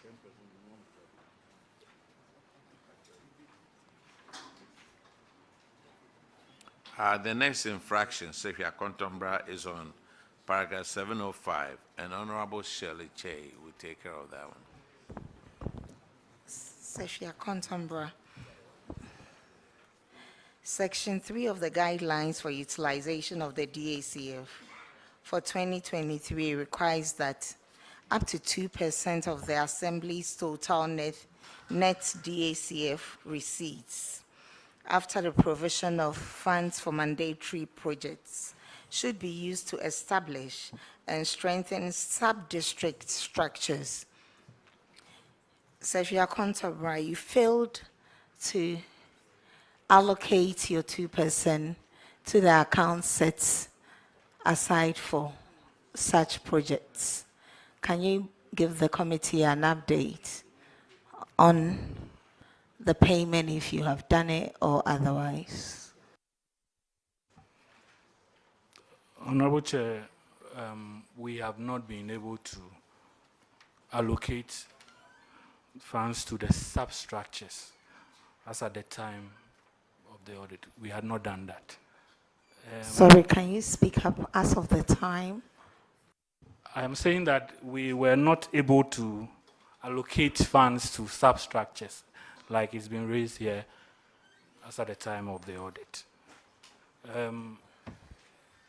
Well, when I spoke to my predecessor about it, what the information I got was that some projects was undertaken at the various areas, and looking at the quantum of money that was used for to construct the project, it suffices with the amount that was supposed to be allocated for the substructures, and that is why, yes, the area council office at Inzara was constructed in Inzara, and is at Inzara Your area response council. is not forthcoming at all. I don't know if there's a break and if you can get close to the microphone.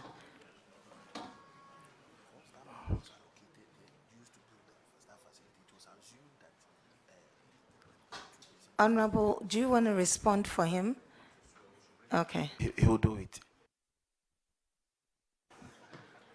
Honorable Chair, what I was saying was that we have not been able to allocate funds to substructures like it's being said here. However, I spoke to my predecessor, and the information he gave me was that there is a project, the substructure have gotten an office in Inzara, and when you look at the quantum of money that was voted for that construction, it's, well, suffices for the allocation of the funds to them. So not directly, we have not allocated funds to them directly. However, there have been structures that have been put in place at the area council office. Thank you. That's not good enough, because you have guidelines for a reason. And if you want to use the money or expend it the way you are saying, you should follow the guidelines and expend accordingly. So you have records to indicate that you use the money in that way and manner. Since guidelines are not to be flouted, you have to pay the money back into the substructures account. When do you intend to do so?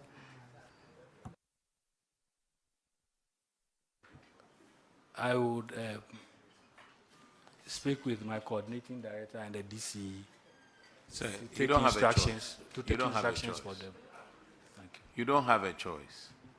Otherwise, you leave the substructure ineffective. Transfer the money out there. Honorable Chair, thank you. Yes. We'll do that from the IGF. When And you sit in your office and you make decisions. Honorable Chair, can you please give them a timeline? Or within 30 days, you transfer that money out there. Honorable Chair, I would want to plead with you to extend the date a bit, because truthfully, our IGF is not as good as... The auditor wants to come in, please. Thank you, Mr. Chairman. The monies that they are supposed to give to the substructures, it's not about going to put up a burden for them to come and meet. The substructures are there, like the area councils, the zonal councils. They are supposed to do certain things in the area to help the communities. So what happens is that these monies are given to them to facilitate their work. In fact, some of the things that they even do is that they also mobilize resources, send the resources to the assemblies, and get additional something to enable them perform. So if you deny them of the resources that we are talking about, then you make them, ineffective. So that is what we are talking about. It's not about going to build a structure and just ask them to go and sit in. Thank you. So 30 days, sir. Find the money for the substructure. The next one is on paragraph 721. Honorable Dr. Jassau will handle. Thank you, Honorable Chair. It has to do with abandoned projects. And I think there are about 5 projects in all, from the DACF account? Because some of the projects are as high as 92% completed. This delay results in cost overruns, of course. Honorable DC, how come we have this situation? 5 projects have been delayed and abandoned. It is purely due to non-payment of interim payment certificate. So Sorry, say that again. Non-payment of certificate. So even at the time of audit, you couldn't tell them what the reason was. So the reasons for this abandonment were not stated. It's not been stated. You couldn't provide the reasons. Well, at the time I wasn't around, so, but currently, with regards to that, DC, you don't come and sit here and say at the time you weren't around. You inherit both the liabilities and the assets. You were not around, but since you came, what have you done about it? And that is why you are here. Exactly what I'm about to say. So don't start with, at the time I wasn't around. Okay, thank you for your guidance. But with regards to that of Choli, you are mentioning of about 90-something%, it has been completed now. Choli, everything is done. Then with regards to the shed, the chip compound at shed, it has been commissioned, handed over to Ghana Health Service, and now they are there right now. Then that of 3-unit classroom, that of the teachers' quarters at Bonre done, the area council done. So we are almost on course. Almost. I'm sorry, so let's take it again. You said the chips compound at shed. Shed. Completed and handed over. Okay. Choli completed and about to be handed over to the Choli is what project? What kind 3-unit classroom. Okay. And there was another one at Akak room. It's almost about 90% completed, 90-95%. They are up to the painting and ceiling. So Honorable, the specific projects are construction of chips compound. It doesn't say where, but to Raise Boat Company Limited is the contract. That is shed. That's the shed. It's Shed. complete now. Completed, yes. And handed over. And handed over. Is it in use? Yes. Okay. Then we have construction of one number 3-story at Sifi, Akontombra, phase 1. Phase 1. That one is problematic as it stands now, because that project was, I think, grant to the MP's common fund. The former MP, they decided to do 3-story, pay 1 million Ghana cedis for the flow. The money has been utilized, but the works done is not date. So we've also written to, I personally wrote to Yoko to do the investigation for us. So that is on that. I think even this year, the auditors picked it. There are some defect with regards to the 3-unit. Honorable, please take your time. Okay. This is saying that the project is a 3-story at Sefia Contombra phase 1. Exactly. Awarded to Tony Machineries. Exactly. And then it's 92.4% cost is District Assembly Common Fund. Common Fund. Yes. District Assembly Common Fund, that of the MP's labor account, not the mainstream Common Fund. Okay. So what I'm saying is that currently... But you mentioned that there were grants, that some grants, it was coming from some grants. What did you want to say? Well... You mentioned grants, so I was excited to hear about this. Well, I withdraw that one, but... So if you are contemporary story of grants... I withdraw that one. Yes, I withdraw that one. But what I mean to say is that the auditors have raised issues about it, that the money was paid in full, but the project is not completed. So we also, when I came in, and if you raise issues of defect with regards to that project, so we wrote to Yoko to do proper investigation and audit about that particular project. So that one we can't continue until we are finalized. Doctor, 1 minute, please. Sure.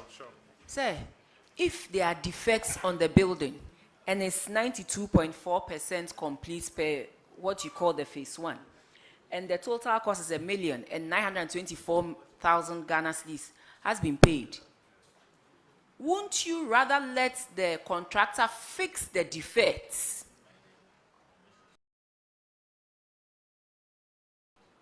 Madam. And bring it up to speed, but rather you want to delay the contracts, take it to Yoko for any economic crime committed, as you put in it. And then as you delay, the cost of completion increases. Madam, you see, the money source comes from the MP's labor account. And you know, there was a change of, the MP was voted out, a new MP came, and you can't say the MP should continue with that project because he also raises questions. Respectfully, let me ask you, is that building the MP's personal building? No. Is it in the MP's compound? No. Private compound? No. Is it not for the assembly? Yes. Was the MP not going to deliver it to the community for community use? Yes. So, Your Excellency, Honorable DC, Honorable MC, I don't understand. You should understand because you know... You cannot tell me I should understand this. Please, with all due respect, if you... Hold on. Please, listen.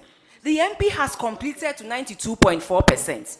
You claim an old MP has gone, the new MP, so you do not want to touch, well, it's the MP's priority whether to continue with it or not. But then, it is a property of the assembly. It is not the MP's personal property.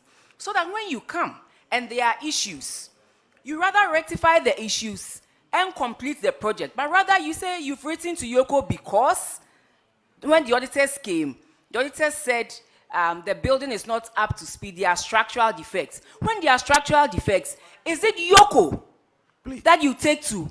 I was thinking that even if there are structural defects, you take it to ESL, AESL. Please, what I'm saying is that you award the first phase of a project costing 1 million Ghana cedis. The total amount has been paid. That you need to see that the whole project has been completed. The contractor did not complete the project. Sir, respectfully, that is not what the report is saying. It's like you are prejudiced against the MP. The report here says 1 million is the cost, and 924,000 has been paid, and not the 1 million. And the process is 92.4% complete. This is not a building on the private compound of the former MP. This is a building to be used by the community, to serve the community's interest, so that when you come and there are structural defects, respectfully, you work to make sure you correct the structural defects. This is 92.4% complete. Why do we do this to ourselves? Please. See, we are not here for politics.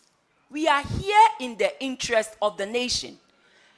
The former MP has spent some money, public funds, to start a project. They haven't completed the project. And you come in, you notice, you claim there are structural defects. What do you do? Because these are public funds. We are here to protect public funds. It is not Party A that built it, so I don't want to have anything to do with it. Rather, I will send it to Yoko for Yoko to come in because there are structural defects, and that will translate into some economic liability. So then rather, let me delay, send it to Yoko, and then increase the cost of completion at the end of the day. And it's at whose expense? The public person's expense. Honorable, Your Excellency, MC, whoever you are, please, let's put our personal political sentiments aside and look at the interest of the nation here.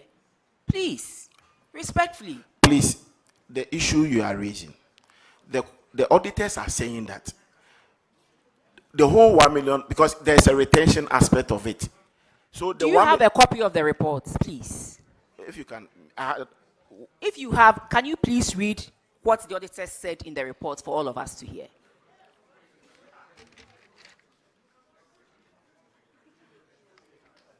What I have here is the current status. So if it is not what you have here. Do you have a copy of this report that we are speaking to? No, I don't have You are the MCDC, you have come here to answer I don't have it infractions. here. Listen to me, please. You have come here to answer infractions on the Auditor General's report on the management and utilization of the District Assembly Common Fund. And you say you don't have a copy of the report that, based on which we are asking you the questions, you don't have a copy of that report. Madam Chairman. Yes. Madam, I want to come in and plead with you that clearly and procedurally, I think that the project must be completed and put to good use. If there are defects, you engage the consultant and you engage the contractor and you find out what can be done before you trigger a YOKO among the other institutions. Because with the narrative, it looks as though we want to find a fault where there may be none. And as Madam Chairperson is saying, even if you are unable to get the commitment of the current MP in terms of using his allocation to be able to complete it, we've made allocation of 20% legacy fund. Looking at the rate at which the completion is 92.4, it means that just a little commitment from the assembly would be able to complete the facility and open it to good use. So I would suggest that you take a good look at the report again, engage the consultant, engage the contractor, and revise the modules with which you are approaching the project. Thank you, Madam Chairperson. Thank Madam you, Chair, Harry. with respect. Thank you very much, Regional Minister. But it's unfortunate that you come here and you don't even have a copy of the reports we are speaking to. It's very, very unfortunate that you come here, you are coming to answer to queries in a report that you have been cited in, and you're telling me you don't have a copy of this report. Madam Chair, I don't think... Respectfully, you can go onto the Auditor General's or the Audit Service website. They are online. I want you to pull it and look at exactly what you have been cited for. Not a piece of paper in front of you, but the actual report, so that we can be on the same page and you can speak to it. Madam Chair, with respect. Say, did you say the auditors raised concern of defect of the building? Yes, sir. Was that part of the report that the auditors gave to you? Have you cited that in writing by the auditors? In fact, I It's a yes or no answer. I even said current audit. No, please, you see, don't go on current audit, because do you know why? If you leave a property sitting for more than 4 months, 6 months, there would obviously be cracks in them. Go and look at buildings that even people are living in. Weeds have grown on the ceilings because people don't take care of it. You have a project that was supposed to have been completed in 2024. For the whole of 2025, you told us categorically that because there is a new MP, his priority, and even in your words, must not be that he must complete that. And you are telling us that the current report of 2025 or 2026 is telling us that there is defect in it. And you are telling that the auditor says so.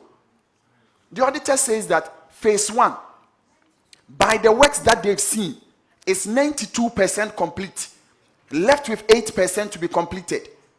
And it's not been done. We are asking, and they said there is defect, and there's no defect in it. Please, will you allow me to talk? Please, with all due respect. Talk. No, Chairman, let's give him an opportunity to talk. What I am saying is that they awarded the project for 1 million Ghana cedis. The amount has been paid, leaving retention. The contractor has not done it up to the 100%. So, please, so we when I came, we contacted the contractor. And the contract, there are a whole lot of issues surrounding that particular product. The contractor said it categorically that he's not coming back to complete the project. So that made us write those letters. So if you can, because if the money has been paid, we don't want to commit another money into the phase 1. That is why With respect, Madam, you see, you are complicating your matter. It says it's on the basis that the contractor says it's not coming. That is why you wrote to Yoko. Initially, you told us that because the auditor said there were defects in it, that's why you wrote to Yoko. No. And wait, that's what you said. You see, that is why all these mics are here and we are recording. And secondly, you said there is left with retention, and that is just about how many percent of it? If you do the calculation, That is just about 70,000 that is remaining, that is unpaid. And because of the 70,000, and that is retention, you are saying the contractor says it's not coming, and there are so many things in. Tell us there's so many things. Because my presumption of what you term as so many things, I ought that is not what you are going to say. So tell us there's so many things why the contractor says it's not coming back. The contractor said he was given a project at the Akontomra to construct an AstroTurf.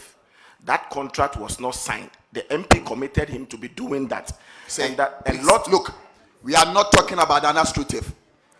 We are talking about the completion of number 1 story at Akontomra phase 1. I'm telling you there's so many things. So don't say there's so many. In respect of this project, what is the problem? The problem is that the contractor says he's not coming back. That is what he told that Tony Machinery. When I engaged him, he said he's not coming back. In your view, would the retention be able to complete the project? No, because the project is sinking. The project is sinking? It's sinking, yeah. It can't complete. 70,000 cannot complete it. The project is sinking? Yes. And who gave you that report that the project is sinking? In fact, we've all been there. I have been there myself. No. The engineer Paul, we all went there, and you see some areas the project is sinking. Is there a consultant on the project? No, the district assembly was the consultant to the project. And you are saying the project is sinking? Yes. You have documentary evidence that you can tender in that the project is sinking, or because you went there to have a site not readily available here, but it could be in our works. You see, MC,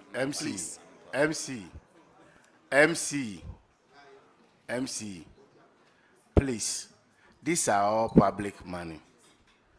Let's exercise restraint and then do the right thing. So, yes. Well, please, where are you coming? Yeah, Frank, just one second. Let me set this boundary so that we can make progress. Because it's technical. I understand what he's doing. That's why I want to ask. All right, please go ahead, Frank. Thank you very much, Doc. So, where is the source? What is the source of fund for the project? Please, the source of fund is District Assembly Common Fund, which comes into your accounts, right? Yes, sir. And how do you pay the contractor? The contractor raises certificate. Then a committee goes around to verify the works done. So you verified before paying. Was the MP part of the group, the verification team? No. So why are you not attributing the everything to the MP? Because assembly is responsible for the verification before payment is made. Yes. So if you fail in doing that, why are you attributing it to the MP, the former MP? It's the assembly. Please, payment has been made. No, who made the payment? The assembly. So if the assembly made the payment and the former MP wasn't part of those who made the payment, why are you saying that MP is? Why are you claiming that MP has done something wrong? It's the assembly. You have engineers. If the building is not standard, the consultant on the project verified the certificate before it was paid. That's how we do procurement. The contractor will bring a certificate. The assembly will sit with the consultant to verify whether or not the work has been done and it's done properly before payment is made. You waited for about a year or two, and you're not telling us that there are defects on the project. When your consultant approved the payment to be made and the payment has been made, so why are you saying that? So, Honorable DC, hold on. MC, right? DC. Okay, so I think we have to make progress. And what I just want to find out is, this amount was paid before you became MC. Is that correct? DC? Yes, sir. Okay. So, as of that time, the first phase was 92% complete, as you have assessed the documents, correct? Yes, sir. Okay. Now, what do you want to do with that building going forward? Currently, we don't have an engineer. Engineer has been transferred. So since he was the one that supervised it, we want to have the new engineer to assess the whole facility. Then we'll look at management will meet and take a decision on it. Okay. Okay. So I think that we don't want 1 million cedis of public funds to go waste. And so what I will recommend for the chair to rule on is that you can go ahead and do, well, you've written to Yoko. Have they responded to you? Yes, they came around and left. They've not come out with a final report. Okay. So did you draw the auditor's attention to this development? In fact, that is what I was saying. The auditor themselves have even picked it. This 2025, they themselves picked it. They've picked it? Yes. Okay, so it will come in next year's report? Exactly. Okay. So maybe you should follow up on YOCO and get their reports and then see how you can commission some technical assessment of the building so that you can absorb it as a legacy project. That's what my recommendation will be, so that this money doesn't go waste. Thank you very much. All right. DC, sometimes some of us know more than we say. Keep this one at the back of your head. Thank you, Honorable Chair. Sometimes some of us know more about what is going on at the district than we say. This over 900,000 CD project, you will just leave it and let it go to waste? No, Honorable Chair. So why haven't you done anything about it the last few months that you've been in office?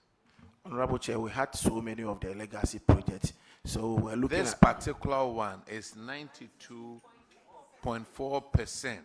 You know, the amount is 1 million Ghana cedis, and they have paid 924,000.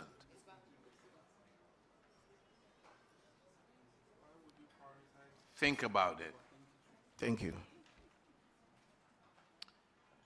The next infraction is on paragraph 736, and Honorable Ms. Bao will handle that. Thank you, Mr. Chair.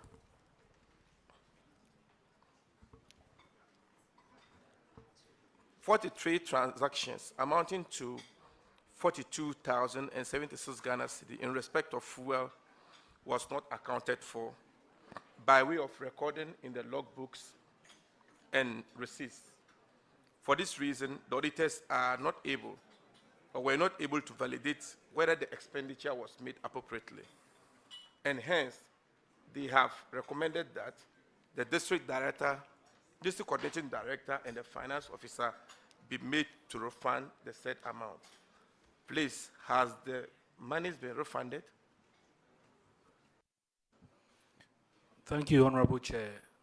Please, the monies have not been refunded yet. However, we've made entries into the logbooks and provided the various receipts, and the auditors have verified them. Thank you, sir.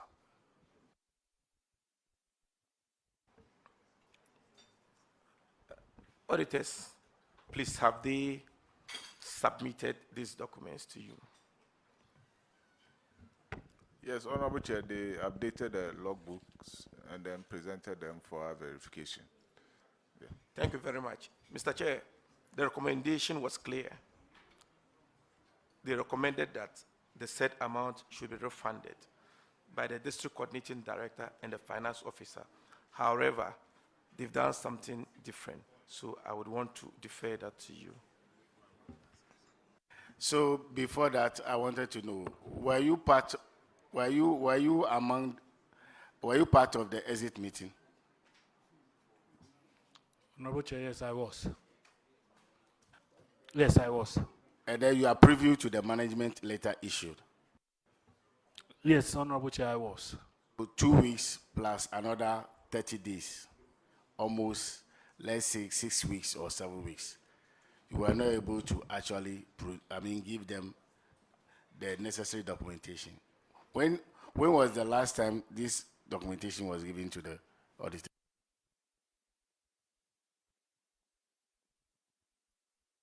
Honorable Chair, I believe it was in October. However, you know, these fuels that we gave out, some of the institutions that we gave the fuel to were not assembly institutions. Some were given to police, military. It was for election task force. And it will be very difficult for us to get them into our logbooks. And that is why it happened. That is why the infraction. So have you explained this to the auditors? Yes. And That then, is why and then we the will receipt give- would have been signed by those who took the money. Have they signed the receipt? No, we didn't give them monies. We have a fuel where they can go for the fuel. And then we will go for the receipt and attach it to the various documents with the car numbers. Did you do that? The receipts have card numbers. Yes, yes. the So receipt of- those card numbers show clearly that they are not assembly's car. Yes, yes. And you have mentioned this to the auditors. Oh, yes, we did that. We mentioned it to the auditors. They even saw, but the issue is that some of our vehicles also were cited in the infraction. Sir, I just want to find out from you. So I can just go to the fuel station because I'm in the category of, and then the attendant or the reports will come to you that this military group went in for fuel to the tune of this. Don't they sign against the amount they take from the fuel station? Auditors, did you see anything like that, a signed amount? At least, if I'm supposed to go in for fuel, I can just get up and go in there and take the fuel without signing to authenticate that I have taken this quantum of fuel. There's nothing like that. Honorable Chair, this was for election tax. I know it was And for it election. Was there something like that? Yes. No. No, I don't think there was something like that. Were you there? Yes. Yes. So I how was. do you ascertain whether somebody I mean taking the fuel? How do you ascertain that? So, at the end of the day, those that went to buy the fuel brings us the receipt for us to attach. So they go and do you know that, for instance, if you send me to go and buy fuel, I go to the filling station. Maybe I bought fuel, let's say 100, and then they bring you 500 Ghana receipt. How do you ascertain that it's 500?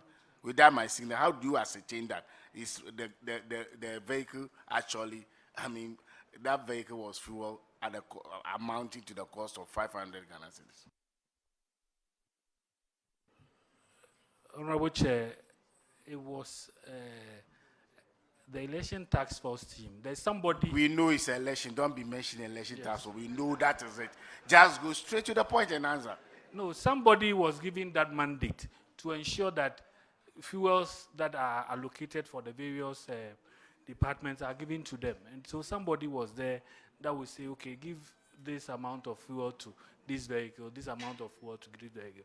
But they didn't sign anything, I'm sure. Were the vehicles your vehicles, or they were vehicles from the various institutions? Say the police, army, they all had their own vehicles? They were the vehicles from various institutions. As far as I know, in the 2024 elections too, monies were given to these institutions to fuel their vehicles for elections. So for you to also come and sit here and say that you gave monies to the police, the army, and they did not even sign off when they went for this fuel, because I was at the Ministry of Finance, so I know what I'm talking about. Honorable Chair, I am not bantering that, but really, the district had an election task force that was formed by DISEC, and allocations were made for fuel for these security or departments within the assembly who were part of the election task force. Thank you, sir. And they went in for the fuel without any signing off, just that they have been allocated 6,000, so they go and take to the tune of 6,000, and that's it. That's not proper accountability. I hope moving forward, you will not be cited for these infractions, because these explanations are not, they are not right. And it is okay for you to come, sit here and explain and go away. But it is not okay for your image and your integrity. So I want to find out from, apart from this security, the election task force, during the electioneering activities, were your vehicles also cited for this infraction? Yes, I mentioned it earlier that our vehicles were cited for this. So why are you bothering us as if it's only the security people whose car were? Why are you behaving as if, your cars were not part? It's only the security agency. Do the needful, and you are under oath. Do the needful. You earlier told us that you have evidence that some supporting documents were given to the auditors. And you said when you replied to the management letter, it was included in it. Have you found that report yet? Honorable Chair, for the PWDs, the 14,000 that you spoke about is here in the management letter. We're talking about unsupported documents that you claimed you gave to the auditors. And then when you replied to the management letter, you wrote in it that you have those and you gave that to the auditors. The document that you have you found it? The document that you were looking for, have you found it? Yes, Honorable Chair, please, with the greatest of respect, I am not doing this to do anything against the order, but then Why are you suspicious about anything? Yes. You said you had the doc. Yes. Have you found it? Yes, this is a management letter that was given to us. Yes. And your reply to it? Yes, I'm getting because I'm being interviewed, I'm getting the responses that we gave to them. However, sorry. Yes, that's the PWD issue. And they said we should provide Do you have the supporting documents there? No. Do you have the letter that you wrote? The responses to the management letter? No. I thought you were looking for it 2 or 3 Yes. questions ago. Yes, I had the management letter. I'm now looking for the response. If it's here, I will get it. Look, let me give you this encouragement. If you don't find it, you are not leaving here today. You will stand at the corner and look for it until you find it.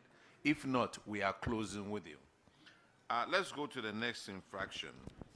It's on paragraph 744, Yes. and Honorable Frankie Eboa will take care of that one. Thank you, Mr. Chairman. Yes, this MC. Honorable. And I'm still coming back to Zoom Lion. Your outfit had an agreement with Zoom Lion Ghana for the supply and maintenance of refuse containers and refuse truck. According to the audit report, 5 of these containers were damaged, and 1 refuse truck was also broken down. But you failed to invoke clause 3D of the agreement to call on Zoom Lion to repair the 5 damaged refuse containers and the truck for you, depriving the people of Akontombra the use of these items. What's your explanation? Thank you. Honorable Chair, when I assumed office, I got to know of this information. So their second quarter payment was withheld. That till they provide those containers, I'm not going to honor the payment. And up to date, I haven't done that. And they've provided those containers. And with the car, I think there is a zonal one at Jabo, so they used to come to Akontoma. So I called on the regional director to come so that we'll sit down and talk about the issues going forward. So we are yet to do that. You like sitting down to talk when it comes to other things, but you couldn't sit down to look at the building that is 92% complete. You rush to Yoko. Why? Anyway, Mr. Chairman, I am done. I'm done. Zoomline, do you have a comment?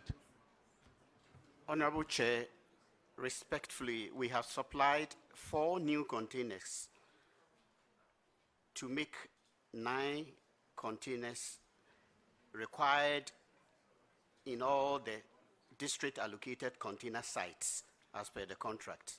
We have also supplied one new zonal track to conduct the service. Thank you. Zoom Lion, just a quick follow-up. I would like to find out from you the 4 containers that you say you have replaced. When were they delivered to the assembly?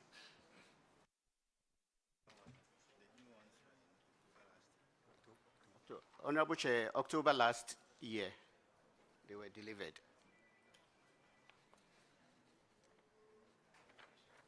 All right. Sophia Contombra,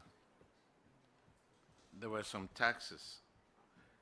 Failure to deduct and remit taxes. What has happened to it now? Honorable Chair, all the taxes have been remitted to the GRM. Okay. Auditors, could you confirm, please? Yes, Honorable Chair, confirmed. All right.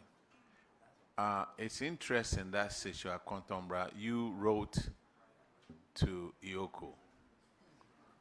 Maybe we need to call Ioko as a committee. Have you found the information that you said you had? I could make it easy for you just to ask you to refund the money out of your pocket. And then we don't have to be waiting for all these things. I could make it easy for you. Take your poison. Honorable Chair, with the greatest of respect, I would want to... Speak into the mic. I would want to apologize for the wasting of your time and all these things. In fact, these infractions were committed by us at the time. However, we provided the supporting document, and it featured in the management letter. And also, we gave it to the auditors and they verified. So that is the that. question is, what is your proof?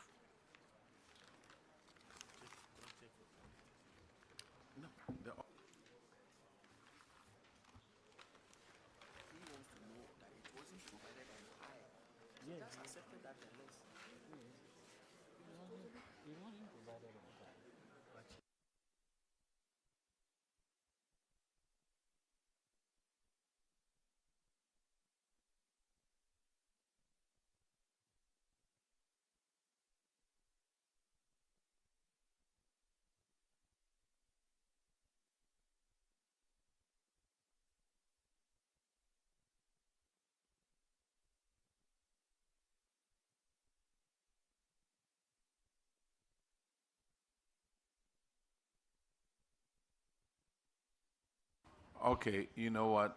You are discharged pending the information that you're going to give us. So we are waiting. And we are also waiting on Joaboso. Yes. Thank you.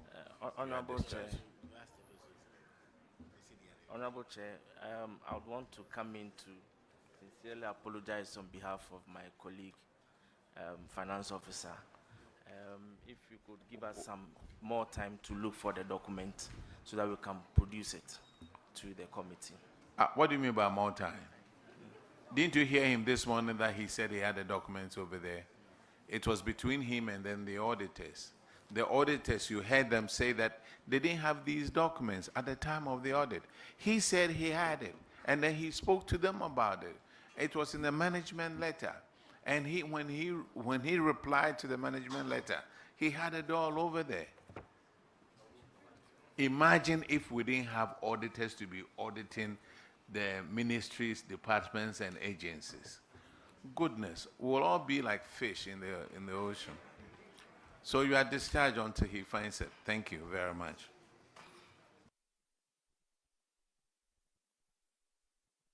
At this time, it's 2:43. We are taking a health break for 30 minutes, and we'll be back to continue. Thank you very much. Yeah, the chair.